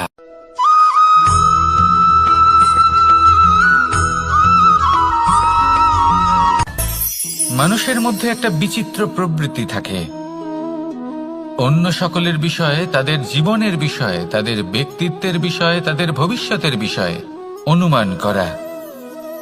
এটা হলো অনুচিত। কারোর অতীতকালকে দেখে লোকে ভবিষ্যৎ বলে দিতে পারেন, বর্তমানকে দেখে ভবিষ্যতের বিষয়ে অনুমান করে ফেলেন। উদাহরণ দিতে হলে বলবো, কোনো দাসকে দেখুন, ওকে দেখে লোকে বলে যে ওর ভবিষ্যৎ সেটাই হতে পারে, অনুমান করে ফেলেন। আর এই রাজাকে দেখুন, উনি তো কত সুখী হবেন, উনি তো জগতের সব থেকে অধিক সুখী মানুষ, কত সুখ সুবিধা আছে ওনার কাছে, ধারণা করে ফেলেন। তবে সত্য তো এটাই যে কারোর ব্যক্তিত্বের বিষয়ে, তাদের ভবিষ্যতের বিষয়ে আপনি পূর্ণ সত্য কখনোই বলতে পারবেন না, শুধু অনুমান করতে পারবেন। আর এই অনুমান করে সত্যি কোনো লাভ হয় না, কারণ এই কাল সেটা হলো অত্যন্ত শক্তিশালী। কালো থেকে কালোতর কয়লাকেও হিরেতে পরিণত করতে পারে, অনেক বড় বড় রাজাকেও বিদূষক বানিয়ে ফেলতে পারে এক মুহূর্তেই। তাহলে আপনি অনুমান করে কি লাভ? কি পেলেন অনুমান করে? সেই জন্য কারোর বিষয়ে কোনো অনুমান করবেন না, তার ভবিষ্যতের বিষয়ে অনুমান করতে যাবেন না, কারোর বিষয়ে কোনো ধারণা করে নেবেন না। কিছু করতে হলে ভালোবাসুন, সবার মধ্যে ভালোবাসা ছড়ান, সবার মধ্যে ধন্যাত্মক ভাব ছড়ান। এই মন প্রসন্ন হয়ে বলবে, রাধা রাধা।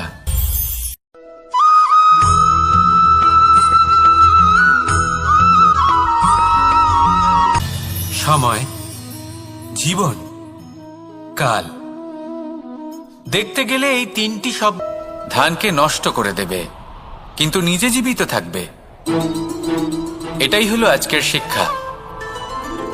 এই সংসারে যদি আপনি নীতির পথে চলতে চান, উচিত কর্ম করতে চান, সংসারকে সেবা করতে চান, তাহলে জংলি ঘাসের মতো ব্যক্তিদের থেকে সবসময় দূরে থাকতে হবে।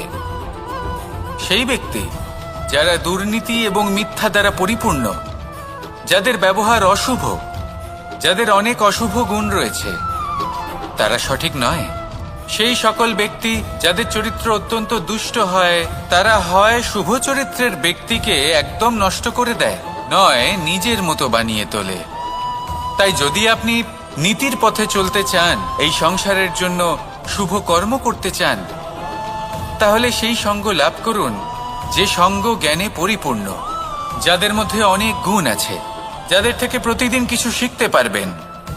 এমন ব্যক্তির সাথে জীবন অতিবাহিত করুন, দুরাচারীদের থেকে দূরে থাকুন।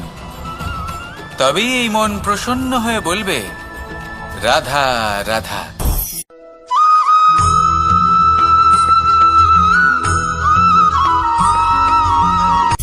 সূচের শেষে একটি ছিদ্র থাকে, যার দ্বারা আমরা এই সুতো পরাতে পারি, আর তারপর সূচের সাহায্যে এই সুতো দিয়ে বস্ত্র সেলাই করা যায়।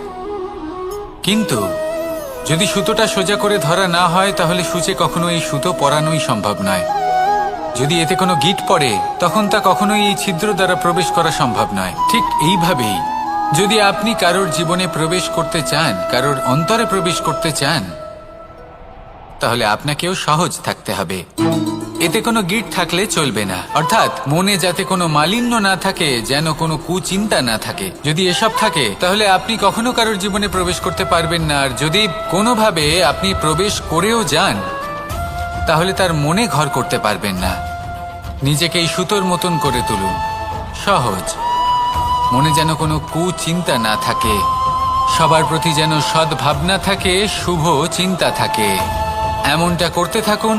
এমন একটা দিন আসবে যেদিন এই সমস্ত সংসারের ব্যক্তির মনে আপনি বাস করবেন, আর তখন এই মন প্রসন্ন হয়ে বলবে, রাধা রাধা।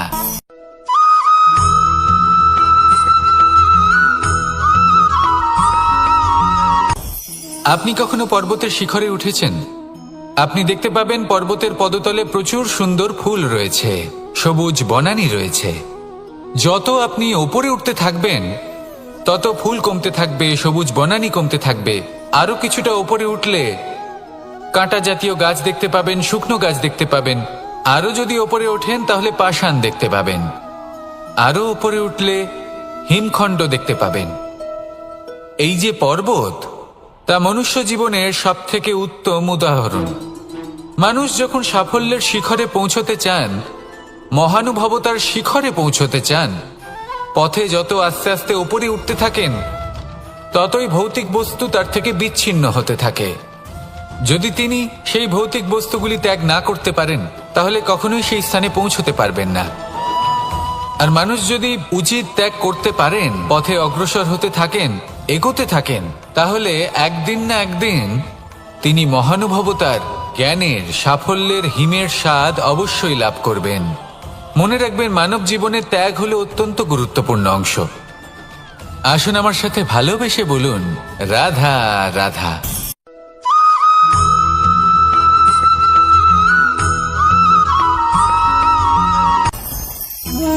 ভোজন। এবার ভোজন সংগ্রহ করার জন্য মানুষ কি না করেন, সব সময় চেষ্টা করতে থাকেন। ফসল উৎপাদনের জন্য অনেক পরিশ্রম করতে থাকেন, কিন্তু অনেক সময় অনেক পরিশ্রম করার পরেও ফসল ভালো উৎপাদন হয় না। এর কারণ কি? কারণ হলো এটাই যে আপনি পরিশ্রম হয়তো অনেক করেছেন, কিন্তু আপনার নজর তো সেই বীজের দিকে ছিলই না যা আপনি রোপণ করেছেন। সেই জন্য সব সময় কোনো বীজ রোপণ করার আগে তাকে পরখ করে দেখুন, তা অত্যন্ত আবশ্যক। আর সেইভাবেই যখনই কোনো কর্মের প্রশ্ন আসে, তাহলে সেখানে শুধুমাত্র পরিশ্রম যথেষ্ট নয়। সেই কাজের প্রতি আপনার কর্তব্য কি, আপনার উদ্দেশ্য কি, সেটা জানা হলো অত্যন্ত গুরুত্বপূর্ণ। তাই কর্ম করুন, কিন্তু সেই কর্মের প্রতি আপনার যা উদ্দেশ্য তার মাহাত্ম্য বুঝতে চেষ্টা করুন। তাহলে আসুন আমার সাথে ভালোবেসে বলুন, রাধা রাধা।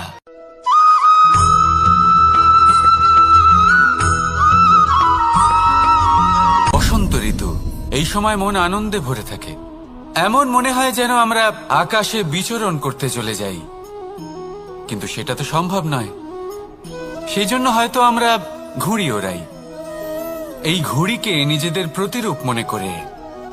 এবার অনেক মানুষ আছেন যারা ঘুড়ি ওড়ান, কিন্তু এই কর্মের সারমর্ম কি সেটা কজন বুঝতে পারেন? আপনি এটা মনে করুন যে আপনি হলেন সেই ঘুড়ি, আর এই সুতো যিনি ধরে রয়েছেন তিনি হলেন পরমাত্মা। আর এই সুতো যেখান থেকে শুরু হয়, সেই লাটাই হলো আমাদের কর্মচক্র। এবার আপনি নিজেই অনুমান করুন যে এই উড়ান কার ওপর নির্ভরশীল, পরমাত্মার ওপর আর আপনার কর্মের ওপর। যদি পরমাত্মা আপনার হাত ধরে থাকেন, আপনার সাথে থাকেন, যদি আপনি শুভ কর্ম করতে থাকেন, আপনি এই আকাশে উড়তে থাকবেন। কিন্তু কোথাও কোথাও যদি পরমাত্মার সাথে এই বন্ধন ছিন্ন হয়, আপনার কর্মচক্র খারাপ হয়ে যায় বা থেমে যায়, তাহলে আপনার এই ঘুড়ি কেটে যাবে আর দূরে কোনো গাছের ডালে গিয়ে আটকে যাবে। তাই শুধুমাত্র ঘুড়ি ওড়াবেন না, তার থেকে শিখুন, পরমাত্মার সাহচর্যে থাকুন, সবসময় শুভ কর্ম করতে থাকুন আর সবসময় এই আকাশে উড়তে থাকুন। আসুন আর আমার সাথে ভালোবেসে বলুন, রাধা।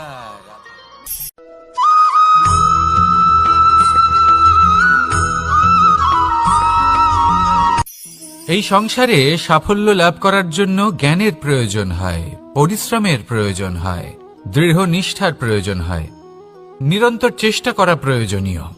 কিন্তু আরো কিছু আছে যা অত্যন্ত প্রয়োজনীয় এবং গুরুত্বপূর্ণ। তা হলো ভালো বন্ধু। তাদের থাকা অত্যন্ত প্রয়োজনীয়। যদি ভালো বন্ধু থাকে, তাহলে সময় এলে তারা ঢাল হয়ে আপনাকে সুরক্ষা করবেন। সময় এলে অস্ত্রের মতো শত্রুকে সংহারও করবেন। যদি তিনি জ্ঞানী হন, তাদের মধ্যে সদ্গুণ থাকে, তাহলে এই সব গুণ আপনার মধ্যেও প্রবেশ করবে। তাহলে সাফল্যের জন্য ভালো বন্ধু পাওয়া অত্যন্ত প্রয়োজনীয়। কিন্তু শুধু বন্ধু কেন, ভালো শত্রুও থাকা প্রয়োজনীয়। এবার আপনি ভাববেন, এ আমি কি বললাম? যদি আপনার জীবনেও ভালো অর্থাৎ শক্তিশালী শত্রু থাকে, তাহলে আপনিও শক্তিশালী হতে থাকবেন। এই শত্রু আপনাকে প্রেরিত করবে আরো বেশি শক্তিশালী হয়ে ওঠার। কখনো কোনো হরিণকে দেখুন, তীব্র গতিতে দৌড়তে থাকে। কেন তীব্র গতিতে দৌড়য়? এই কারণে নয় যে কোথাও তার জন্য মধুর ঘাস অপেক্ষা করে রয়েছে, না। সে এই কারণে তীব্র গতিতে দৌড়য় কারণ সেটা না করলে তার পেছনে একটি সিংহ আছে যে ওকে নিজের ভোজন করে ফেলবে। তাই জীবনে বিপদ, সংকট এই সবকিছুও হলো অত্যন্ত গুরুত্বপূর্ণ। তার সম্মুখীন হতে শিখুন আর আমার সাথে ভালোবেসে বলুন, রাধা রাধা।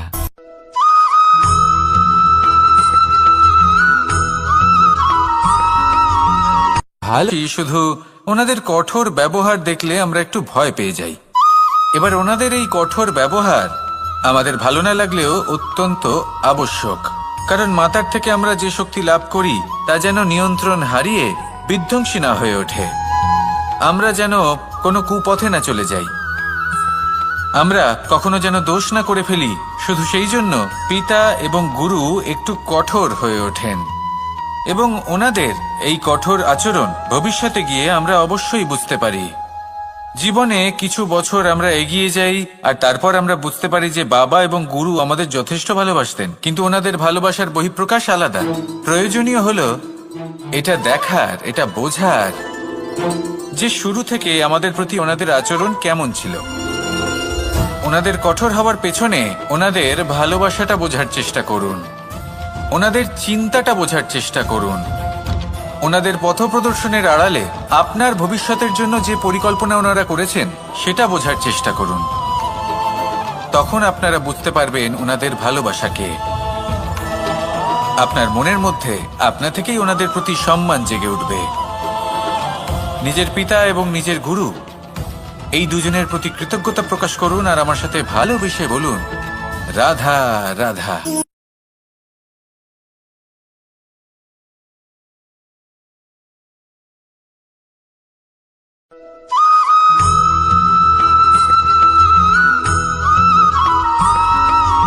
কথায় আছে, প্রত্যেক পুত্র তার পিতার প্রতিচ্ছবি হয়, আর সমস্ত প্রতিচ্ছবি চায় যেন সে তার অস্তিত্ব প্রাপ্ত করতে পারে।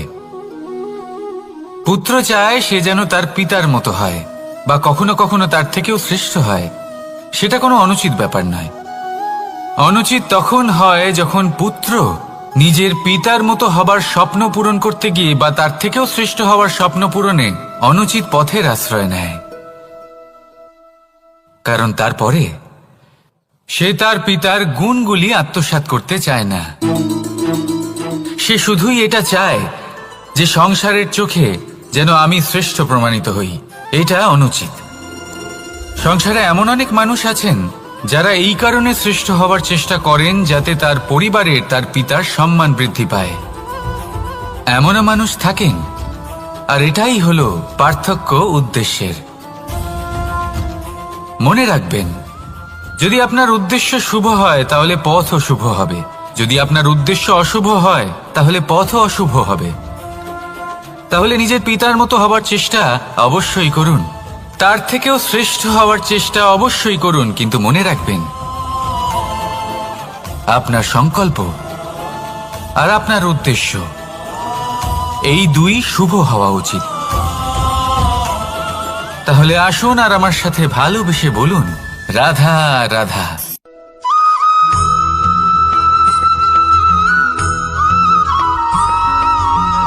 আপনি কখনো কোনো বাজকে নিজের বাসা বানাতে দেখেছেন? এই বাজ যখনই কোনো বাসা বানায় তখন তাদের ঠোঁটে খাবার পরিবেশন করে, কিন্তু যেই সেই সন্তানেরা হৃষ্টপুষ্ট হয়ে যায় এবং সেই কথা বাজ নিজে বুঝতে পেরে যায়, সেই বাজ নিজেই সেই বাসা ছিন্ন ভিন্ন করে দেয়। সেই সন্তান যাদের সবেমাত্র ডানা গজিয়েছে, কিভাবে উঠতে হয় তারা জানে না, সেই সন্তানগুলিকে উচ্চতা থেকে ঠেলে দেয়। সেই সন্তান প্রথমে ভয়ভীত হয়ে যায়। তারা সামনে মৃত্যুকে দেখতে পেয়ে ভয়ের কারণে তাদের ডানা ঝাপটাতে থাকে, আর সেই প্রক্রিয়াতেই সেই সন্তানগুলি উড়তে শুরু করে দেয়। এবার এই ঘটনায় আমরা কি শিক্ষা পেতে পারি? এটাই, যদি আপনি মাতা পিতা হন তাহলে নিজের সন্তানকে অবশ্যই স্নেহ করুন, কিন্তু তাদেরকে নিজের আঁচলের তলায় বেঁধে রাখবেন না। যদি আপনি চান আপনার সন্তান জীবনে উন্নতি করুক, তাহলে নিজের মুঠো থেকে তাদের স্বতন্ত্র করে দিন, এই সংসারে সংঘর্ষ করতে দিন। সেই সন্তান নিজেই বুঝতে পারবে যে জন্মের সময় পাওয়া ডানা কি করে ব্যবহার করতে হয়, আর আপনার চোখের সামনে আপনার সন্তান এই আকাশে উড়তে থাকবে। তাহলে আসুন আমার সাথে ভালোবেসে বলুন, রাধা রাধা।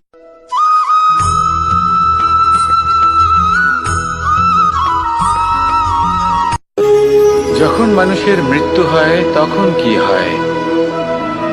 অনেক সংখ্যক মানুষ শোক পালন করতে চলে আসেন। যে ব্যক্তি মৃত্যু লাভ করেছেন তার অনেক বস্তু থাকে যেগুলো তার প্রিয়, যেগুলো তিনি ব্যবহার করেছেন। তার শয্যা, তার বস্ত্র, তার আভূষণ সবকিছু তার থেকে বিচ্ছিন্ন করা হয় এবং খালি হাতে তাকে শ্মশানের উদ্দেশ্যে রওনা করা হয়। আমি আপনাকে এই প্রশ্ন করতে চাই, আপনি এই সংসারে কি অর্জন করেছেন? ধন সম্পত্তি, বস্ত্র, আভূষণ, এই সবকিছু যে আপনি অর্জন করেছেন, আপনার মৃত্যুর পরে তা আপনার থেকে দূর হয়ে যাবে। এর উত্তর হলো একটাই, আপনার কর্ম। শুধু সেটাই আছে যা একান্ত আপনার, আর শুধু সেটাই এই সংসার থেকে চলে যাওয়ার পরেও সংসারেই জীবিত থাকবে। যদি আপনি দুষ্কর্ম করেন তাহলে এই সংসার আপনাকে একটি অনুচিত উদাহরণ হিসেবে মনে রাখবে যে এই ব্যক্তি খুব পাপী ছিল, অনুচিত কর্ম করতেন। যে পথে তিনি চলেছেন সেই পথে কারোর চলা উচিত নয়। সেখানেই যদি আপনি সৎকর্ম করেন তাহলে সংসার চিরকাল এটাই বলবে যে খুব ভালো মানুষ ছিলেন, সবাইকে ভালোবাসতেন, সবাইকে সাহায্য করতেন, আমার খুব প্রিয় মানুষ ছিলেন। এটাই হলো শ্রেষ্ঠ কর্ম। সেই জন্য জীবনে শুধুমাত্র ধন সম্পত্তি, আভূষণ এই সব অর্জন করতে গিয়ে নিজের মনোনিবেশ করবেন না। শ্রেষ্ঠ কর্ম করুন। সংসার থেকে চলে যাওয়ার পরেও এই কর্মই এই সংসারে আপনাকে জীবিত রাখবে।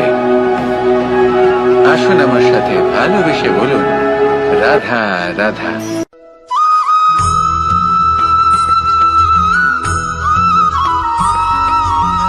এই সংসারে প্রত্যেক মানুষ এটাই চান যে তিনি যেন ধনবান হন, আর্থিক অবস্থা তার ভালো থাকে, ওনার বাড়িতে লক্ষ্মীর আগমন হয়। কিন্তু সেটা হবে কি করে, সেটাই হলো প্রশ্ন। কেউ বলেন যে যদি পরিশ্রম করো তাহলে ধন অর্জন সম্ভব, কেউ বলেন যে যদি বিদ্যা লাভ হয় তবেই ধন অর্জন সম্ভব, কেউ বলেন যে যদি বলশালী হও তবেই সম্পন্ন থাকবে।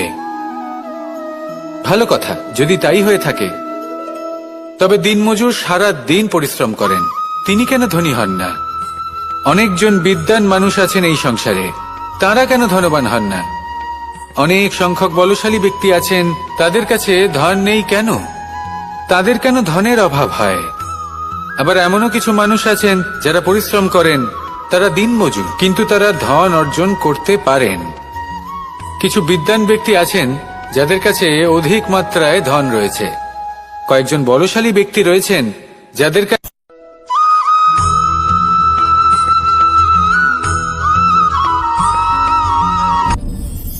আপনি কি কখনো কোনো জলের ধারা দেখেছেন?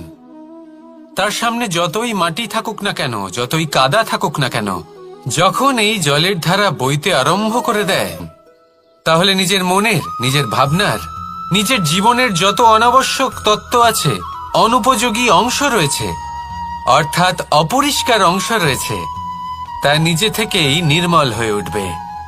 আর যেরকম জলের ধারা কখনো থেমে থাকে না, সব সময় বয়ে চলে, সেইভাবে আপনিও কখনোই থামবেন না। সবসময় বয়ে চলুন, এগোতে থাকুন। পথে যদি অনেক বিপদ আসে, সমস্যা আসে, থামবেন না, তার উপর নিরন্তর প্রহার করুন, নিরন্তর প্রয়াস করুন আর অগ্রসর হন। আপনি ভেবে দেখুন, এই জলের ধারা কখনো থেমে থাকে না, সবসময় বয়ে চলে, বিপদের সম্মুখীন হয়ে তাকে সাথে বয়ে নিয়ে চলে। সেই জন্য জলের ধারা, প্রবাহমান এই ধারা, এর থেকে কখনো দুর্গন্ধ আসে না, এতে কখনো ময়লা জমতে পারে না, বরং পালিত হয় সুন্দর প্রাণবন্ত জীবজন্তু, যেমন সুন্দর ছোট মাছ। তাই আপনিও এটাই করুন, কখনো থামবেন না, শুধু চলতে থাকুন, জলের ধারার মতো বইতে থাকুন। আপনি আপনার লক্ষ্য অবশ্যই খুঁজে পাবেন, আর তার সাথে নিজের অন্তরের যে মালিন্য রয়েছে তা আপনি নিজেই নিজের থেকে দূরে করে দেবেন। তাহলে আসুন আর আমার সাথে ভালোবেসে বলুন, রাধা রাধা।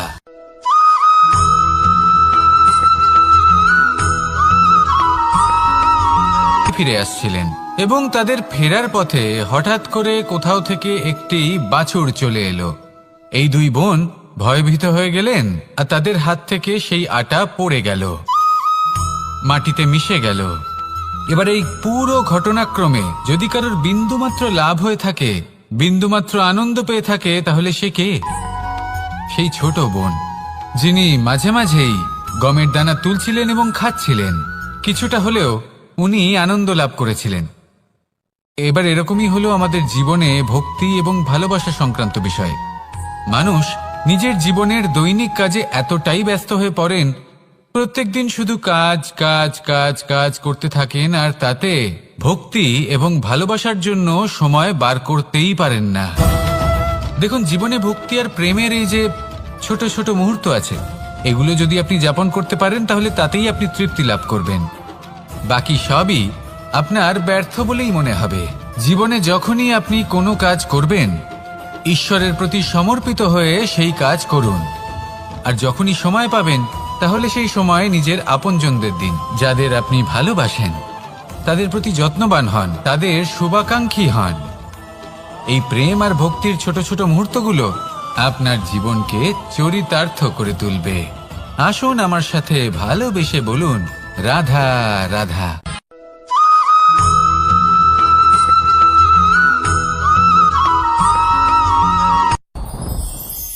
সাথী। সাথী এই শব্দটির ব্যাখ্যা কে কিভাবে করে? মিত্র, সখা, বন্ধু। কিন্তু অর্থ একটাই, তিনি যিনি আপনার সঙ্গী হন আর তিনি যার সাথী আপনি হন। এবার সব থেকে বড় প্রশ্ন হলো এটাই যে তিনি কে হতে পারেন যাকে আপনি আপনার সাথী বলে মেনে নিতে পারেন, নিজের সখা, নিজের মিত্র, নিজের বন্ধু মেনে নিতে পারেন। আপনার সাথী হলেন তিনি যিনি দুঃখের সময় আপনার পাশে থাকবেন, আপনার হাত ধরে থাকবেন। আপনার সাথী হলেন তিনি যার হাত আপনি নিজের সুখের দিনে ধরে থাকবেন। সেই সাথীরই হাত ধরুন যিনি দুঃখে সবসময় আপনাকে সাহায্য করার জন্য তৎপর হয়ে থাকেন, আপনার পাশে থাকেন, আর যাকে সুখের দিনে আপনি আপনার সাথে রাখতে পারেন। আর যখন আপনার সাথে আপনার এই সাথী থাকবে, তখন আপনি এটা বুঝবেন যে যখন জীবনে দুঃখ আসে, তখন এই দুঃখ কমে যায়, সবার মধ্যে ভাগ হয়ে যায়। আর যদি তখন সুখ আসে, তাহলে সেটা সবার উপস্থিতিতে আরো বেড়ে যায়। এটাই হলো প্রেম, এটাই হলো ভালোবাসা, এটাই হলো সঙ্গ। যেমন সম্পর্ক আমার আর রাধার মাঝে। তাহলে আসুন আর আমার সাথে ভালোবেসে বলুন, রাধা রাধা।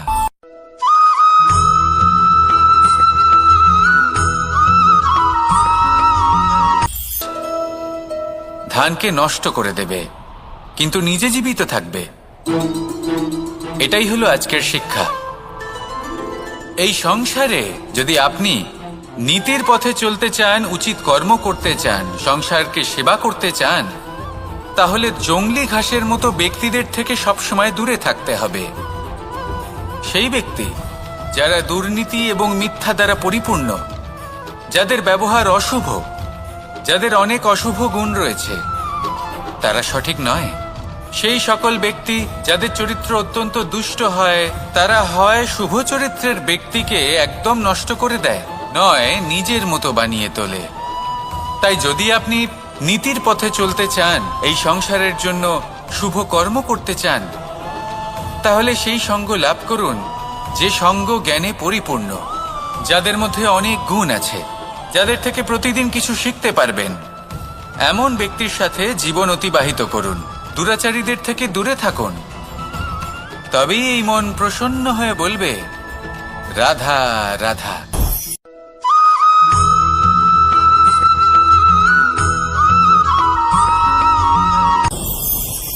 ভয়ের সাথে আমরা সবাই পরিচিত, কষ্টও আমরা সবাই পেয়েছি।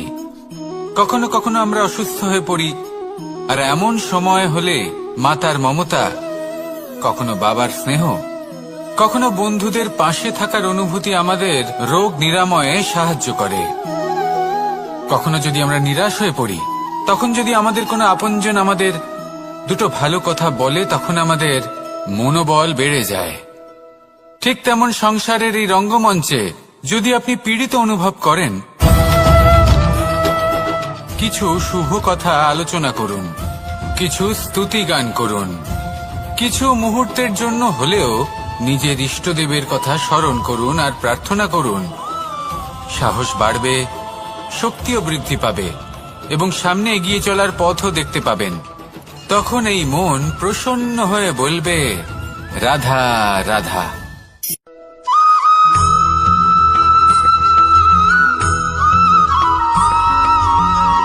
জীবন কিসের উপর নির্ভরশীল?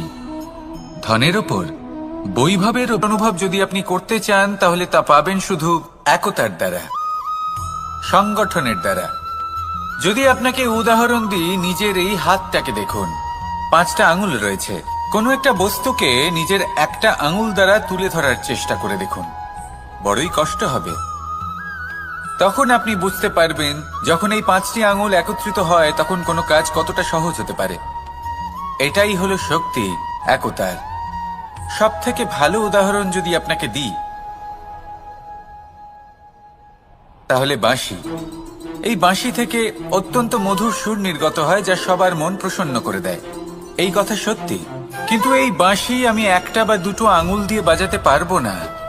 আমাকে প্রত্যেকটা আঙুল ব্যবহার করতেই হবে, তবেই এর থেকে মধুর সুর নির্গত হবে যা সকলকে প্রসন্ন করবে, ঠিক কিনা?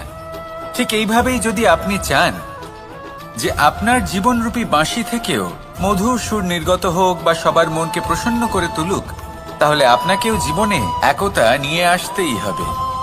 আপনি একাও কর্ম করতে পারেন, পথ চলতেও পারেন, সামনেও এগোতে পারেন, সাফল্যও লাভ করতে পারেন।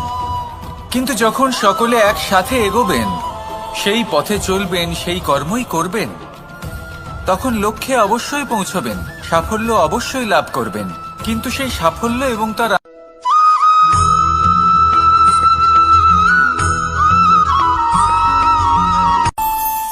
আমাদের মনে যখন কোনো প্রশ্ন ওঠে, কোনো দ্বন্দ্ব জাগে, তখন আমরা যাই আমাদের গুরুর কাছে, আমাদের আরাধ্যের কাছে গিয়ে জিজ্ঞেস করি।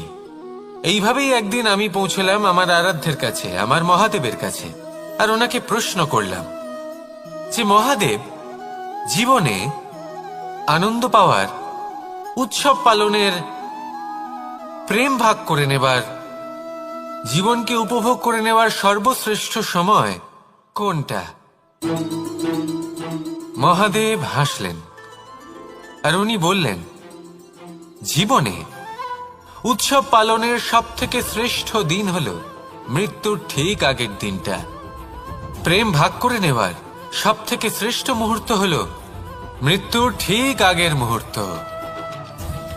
জীবনকে উপভোগ করে নেওয়ার সর্বশ্রেষ্ঠ প্রহর হল মৃত্যুর 1 প্রহর পূর্বে।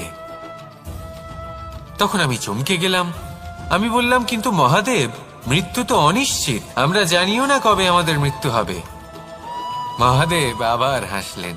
উনি বললেন যে যদি আমরা এভাবে জীবন কাটাই যে আমরা জীবনের প্রত্যেক দিন, প্রত্যেক মুহূর্ত, প্রত্যেক প্রহর শেষ বলে মনে করি, তাহলে আমাদের সমস্ত জীবন আনন্দের সাথেই অতিবাহিত হবে। কি বলেন?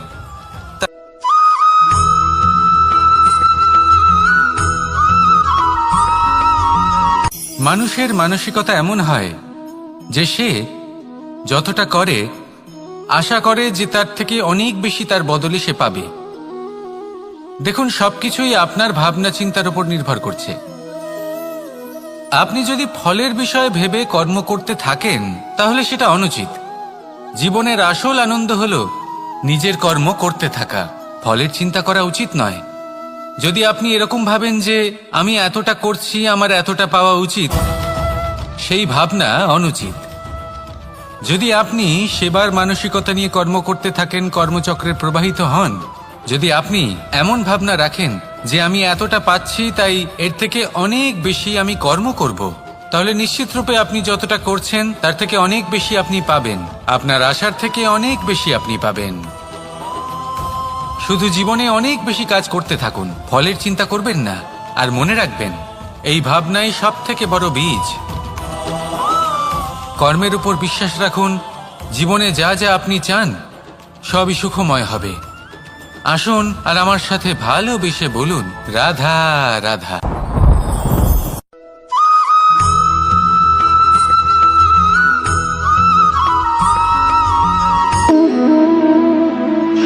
হলো আমাদের জীবনের একটি আধার। কিছু সম্পর্ক এমন যে আমরা জন্মসূত্রে লাভ করি, যেমন পরিবার, মা, বাবা। কিছু সম্পর্ক আছে যে আমরা জীবনে অর্জন করে থাকি, তা সে প্রেমের হোক, স্নেহের হোক বা বন্ধুত্বের। এই সকল সম্পর্ক লাভ করার বা গড়ে তোলার 5টি ধাপ রয়েছে। প্রথম ধাপ, কোনো ব্যক্তির সাথে আলাপ হওয়া, তার সাথে কথা বলা বা তাকে দেখা। দ্বিতীয় ধাপ, সে ব্যক্তিকে আমাদের ভালো লাগা। তৃতীয় ধাপ, আমাদের এটা চাইতে শুরু করা যে জীবনে এই ব্যক্তি যেন আমাদের বন্ধু হন, আমাদের জীবনে থাকেন, বা আমাদের কাউকে ভালোবেসে ফেলা। আর এটা আমাদের ভাবা বা চাওয়া যে সেই ব্যক্তি যেন আজীবন আমার সাথে থাকেন, আমার জীবনে আমার সাথী হয়ে। চতুর্থ ধাপ, লাভ করা। এবার এই ধাপটি অনেক মানুষের পক্ষেই খুবই সরল হয়, বড়ই সরল ভাবে নিজেদের সঙ্গীকে লাভ করে থাকেন। কিছু মানুষের জন্য এই ধাপ অত্যন্ত কঠিন হয়ে থাকে। অনেক প্রতিকূল পরিস্থিতির উপর জয়লাভ করে তারা সঙ্গীকে লাভ করেন, কিন্তু লাভ অবশ্যই করেন। এরপরে আসে পঞ্চম, অন্তিম এবং সব থেকে গুরুত্বপূর্ণ ধাপ। সেটা হলো সেই সম্পর্ক পালন করা। এটা হলো এমন এক বিষয় যা প্রত্যেক মানুষের শেখা উচিত। যদি ব্যক্তি নিজের জীবনে সম্পর্ক রক্ষা করতে শিখে যান, তবে প্রত্যেক সম্পর্ক তার জীবনকে স্বর্গ করে তুলবে। আসুন আর আমার সাথে ভালোবেসে বলুন, রাধা রাধা।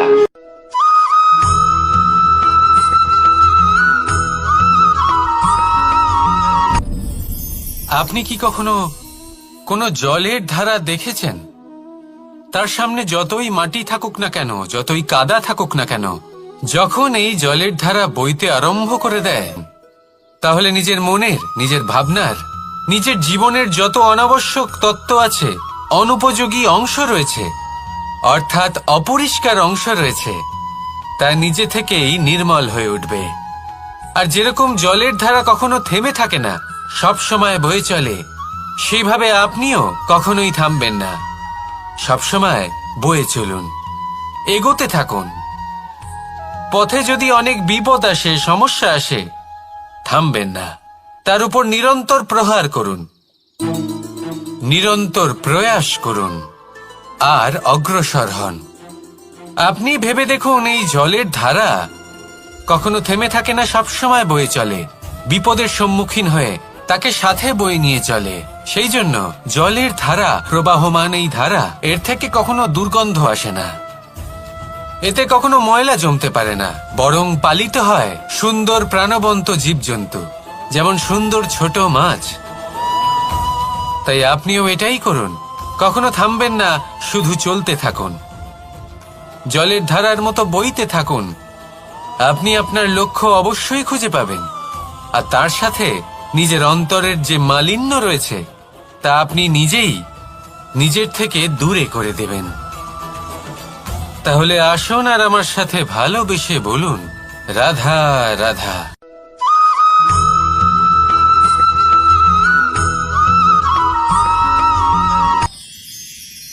মানুষ তার জীবনে দুই ধরনের পরিস্থিতিকে খুব ভয় পায়। এক, কোনো কারণবশত কারোর সামনে নত হওয়া। দুই, কোনো কারণে নিজের চরিত্র থেকে, নিজের মূল্যবোধ থেকে বিচ্যুত হওয়া। এবার কেন হয় এরকম যে কথায় কথায় কারোর সামনে নত হতে হয়? কেন বারংবার নিজের চরিত্র থেকে চ্যুত হতে হয়? এরকম কেন হয়? এটা তখনই হয় যখন আমাদের শিক্ষা এবং মূল্যবোধের অভাব থাকে। যদি মানুষের মধ্যে প্রকৃত শিক্ষা থাকে, তাহলে এই সংসারে কোনো সময় এবং কারোর সামনেই নত হওয়ার কোনো প্রয়োজন নেই। যদি মানুষের মধ্যে মূল্যবোধ থাকে, তাহলে তাকে নিজের মূল্যবোধ বা চরিত্র থেকে বিচ্যুত হতে হয় না, তা সে যাই হয়ে যাক না কেন।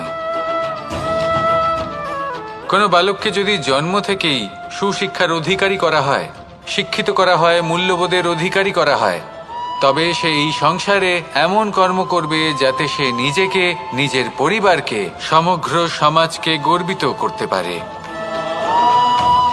শিক্ষা লাভ করুন, মূল্যবোধ লাভ করুন, এবং আমার সাথে ভালোবেসে বলুন, রাধা রাধা।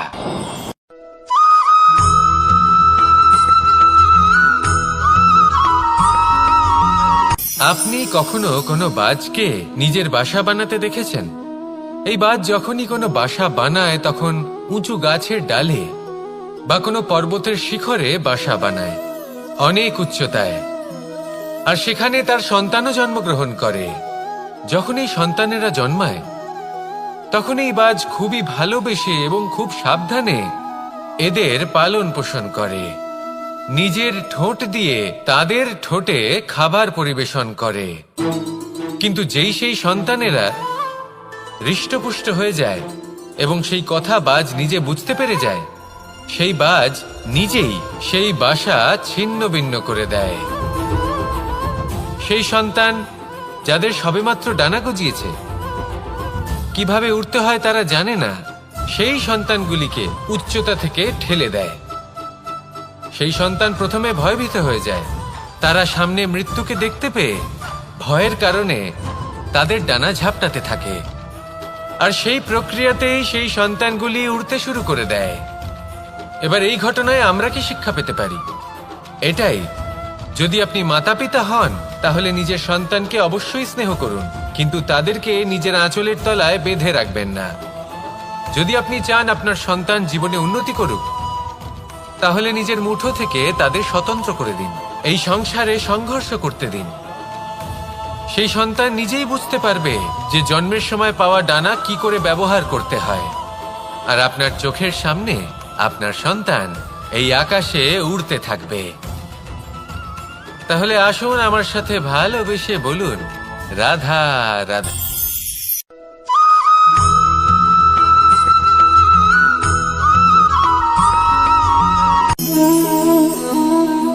নিয়তি। রাধা আমাকে বলে, কৃষ্ণ, যদি তুমি জানো যে নিয়তিতে কি আছে তাহলে তাকে বদলে দাও না কেন? মহাদেব আমাকে বলেন যে শ্রীকৃষ্ণ, যদি আপনি এটা জানেন যে সাম্বের নিয়তি এটাই, তাহলে আপনি তাকে বদলানোর চেষ্টা কেন করেন? কেন? কারণ আমি একজন পিতা, আর পিতার কর্তব্য এটাই, তিনি যেন সম্ভাব্য সব চেষ্টা করেন নিজের সন্তানের মঙ্গলের জন্য। নিয়তি আমি জানি, কিন্তু এটাও আমি জানি যে কর্মের থেকে বড় আর কোনো নিয়তি হতে পারে না। অভিজ্ঞতাও রয়েছে যে কর্মের হাতে নিয়তির এই চক্র বদলে যেতে পারে। তাই জীবনে যদি আপনার কখনো এমন মনে হয় যে এটা তো অসম্ভব, তখনও চেষ্টা করা কখনোই ছাড়বেন না। কে বলতে পারে আপনারই কর্মের কোনো এক বীজ হয়তো নিয়তির চাকায় আটকে গেল আর নিয়তিকে নিজের পথ পাল্টাতে হলো, ঠিক কি না? সেই জন্য নিয়তিকে ভাগ্য মেনে নিয়ে চুপ করে বসে থাকবেন না। নিজের নিয়তি স্বয়ং নিজের কর্মের দ্বারা নির্ধারিত করুন, কারণ আপনার এই কর্মের ওপরেই আপনার অধিকার রয়েছে। আর এই অধিকারকে নিয়তি অনেক সময় সম্মানও করে। তাহলে আসুন আর আমার সাথে ভালোবেসে বলুন, রাধা রাধা।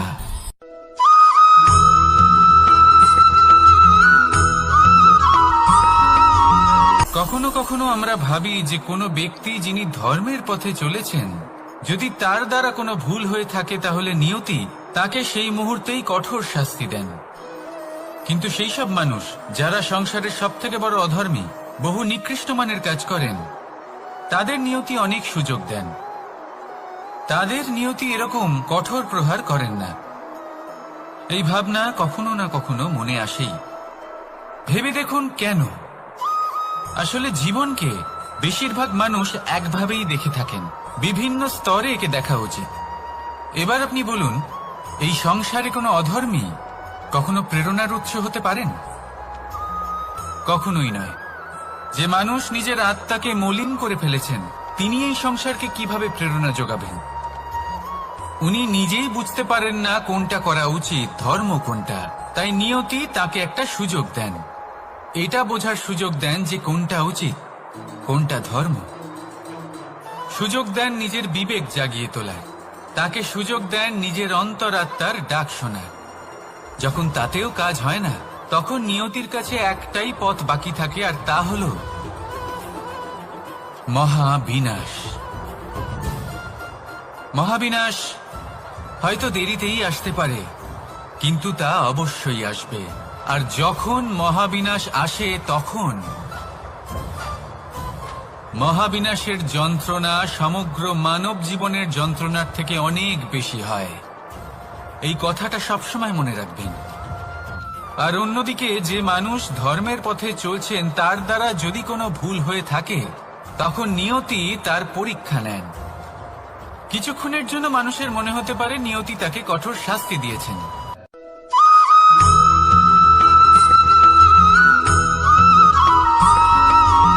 এই সংসারে কখনো কোনো ব্যক্তিকে তার বাইরের পোশাক দেখে বিচার করার চেষ্টা করবেন না। এটা খুব বড় ভুল করবেন।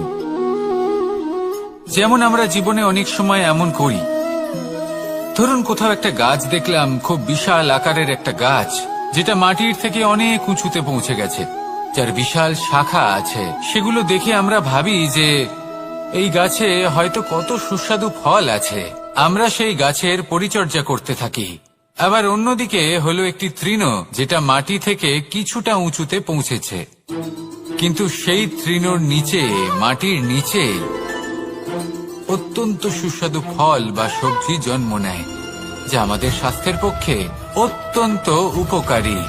সেই জন্য কখনো আবরণ দেখে কাউকে বিচার করতে চেষ্টা করবেন না। তার বদলে এটা বোঝার চেষ্টা করুন যে আপনার সামনে যে ব্যক্তি আছে বা বস্তু আছে তার বিশেষত্ব কি। যদি এই বিশেষত্ব বোঝার ক্ষমতা আপনি অর্জন করেন, যদি এই শিল্প আপনি নিজের ভেতরে জাগ্রত করেন, তাহলে এই সংসারে বিশেষত্ব কি সেটা আপনি জানতে পারবেন। আর এই সমস্ত খেলা দৃষ্টি থেকে নয়, দৃষ্টিভঙ্গি থেকে জন্ম নেয়। দৃষ্টিভঙ্গি সবসময় শুভ রাখুন আর আমার সাথে ভালোবেসে বলুন, রাধা রাধা।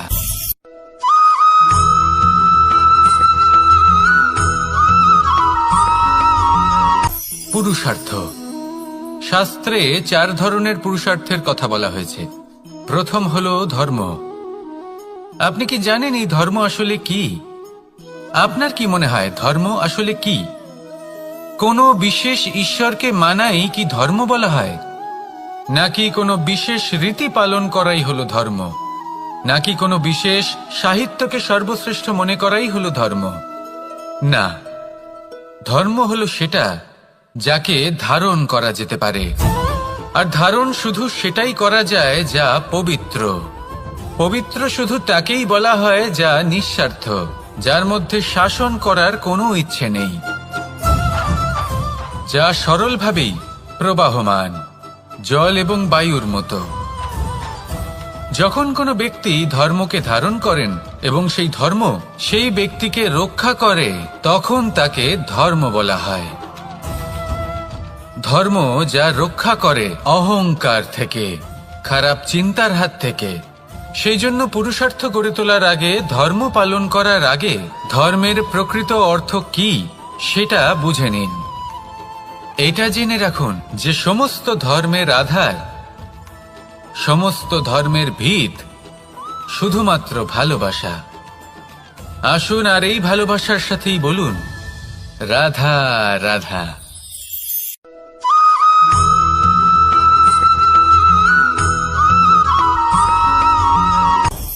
আপনি কখনো পর্বতের শিখরে উঠেছেন? আপনি দেখতে পাবেন পর্বতের পদতলে প্রচুর সুন্দর ফুল রয়েছে, সবুজ বনানী রয়েছে। যত আপনি ওপরে উঠতে থাকবেন তত ফুল কমতে থাকবে, সবুজ বনানী কমতে থাকবে। আরো কিছুটা ওপরে উঠলে কাঁটা জাতীয় গাছ দেখতে পাবেন, শুকনো গাছ দেখতে পাবেন। আরো যদি ওপরে ওঠেন তাহলে পাষাণ দেখতে পাবেন। আরো ওপরে উঠলে হিমখণ্ড দেখতে পাবেন। এই যে পর্বত, তা মনুষ্য জীবনের সবথেকে উত্তম উদাহরণ। মানুষ যখন সাফল্যের শিখরে পৌঁছতে চান, মহানুভবতার শিখরে পৌঁছতে চান, পথে যত আস্তে আস্তে উপরে উঠতে থাকেন, ততই ভৌতিক বস্তু তার থেকে বিচ্ছিন্ন হতে থাকে। যদি তিনি সেই ভৌতিক বস্তুগুলি ত্যাগ না করতে পারেন, তাহলে কখনোই সেই স্থানে পৌঁছতে পারবেন না। আর মানুষ যদি উচিত ত্যাগ করতে পারেন, পথে অগ্রসর হতে থাকেন, এগোতে থাকেন, তাহলে একদিন না একদিন তিনি মহানুভবতার, জ্ঞানের, সাফল্যের হিমের স্বাদ অবশ্যই লাভ করবেন। মনে রাখবেন, মানব জীবনে ত্যাগ হলো অত্যন্ত গুরুত্বপূর্ণ অংশ। আসুন আমার সাথে ভালোবেসে বলুন, রাধা রাধা।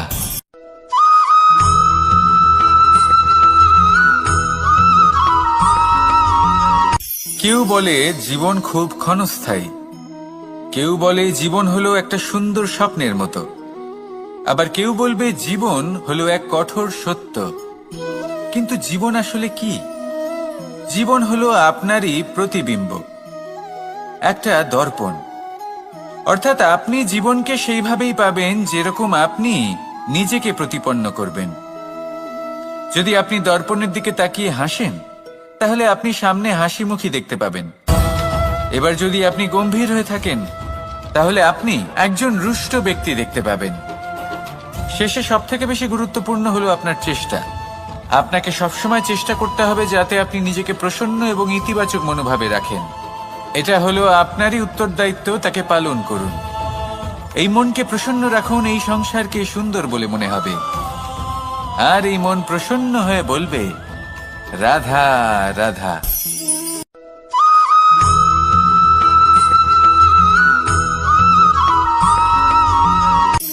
শক্তি শক্তি অর্জন করা এতটা কঠিন নয় যতটা শক্তি লাভ করার পরে সেই শক্তি সামলানো কঠিন হয়। কারণ যেই মানুষ শক্তি লাভ করে তার মনে গর্ববোধ জন্মায়, জন্মায় অহংকার, জন্মায় জেদ। তাই শক্তি প্রাপ্ত করার সাথে বিনম্র থাকাও অত্যন্ত আবশ্যক। আর এটা আমাদের শেখা উচিত বৃক্ষের থেকে। বৃক্ষ যা আমাদের ফল দেয়, বৃক্ষ যা যত ফল দেয় ততটাই ঝুঁকে যায়। আমরা পাথর মারি ওই বৃক্ষের থেকে ফল প্রাপ্ত করার জন্য। সেই পাথরের মার সহ্য করেও বৃক্ষ আমাদের ফল দেয়। কোনো গর্ববোধ নেই, কোনো অহংকার বোধ নেই। আর সেই জন্য এই বৃক্ষের পুজো করা হয়। এটাই হলো মাহাত্ম্য শক্তির সাথে বিনম্রতার। যদি এই শক্তি সৃজন করে থাকে, সাহায্য করে থাকে, সম্বল হয়ে থাকে, তবেই সেই শক্তি উপযুক্ত। আর নয়তো সেই শক্তি একদিন আপনাকে আসক্ত অবশ্যই করবে। তাহলে শক্তি অবশ্যই অর্জন করুন, কিন্তু তার সাথে সেই শক্তি সামলানোর মতো বিবেকও আপনাকে অবশ্যই জাগ্রত করতে হবে। তাহলে আসুন আমার সাথে ভালোবেসে বলুন, রাধা রাধা।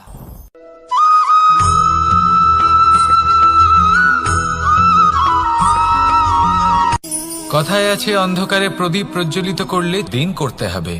আর একটা অমূল্য শিক্ষা পেতে হবে। মনে করুন যে আপনি মহাপুরুষের সামনে বসে আছেন, কোনো মহাজ্ঞানীর সামনে। তাহলে সেই ব্যক্তির সামনে নিজের জ্ঞানের প্রদীপ প্রজ্বলিত করবেন না, নীরব থাকুন। আর সেই ব্যক্তির সূর্যের প্রকাশের মতো জ্ঞান প্রাপ্ত করুন। যতটা পারবেন জ্ঞান লাভ করুন। যদি এমন কোনো সময়, এমন কোনো স্থানে আপনি আছেন যেখানে চতুর্দিক অন্ধকার, কারোর কাছেই জ্ঞান নেই, সেখানে নিজের জ্ঞানের প্রদীপ প্রজ্বলিত করুন। এমন করলে দুদিক থেকেই আপনার লাভ হবে। আপনার জ্ঞান প্রাপ্তিও হবে, আর জ্ঞানের সঠিক প্রয়োগও করতে পারবেন। আর এই মন প্রসন্ন হয়ে বলবে, রাধা রাধা।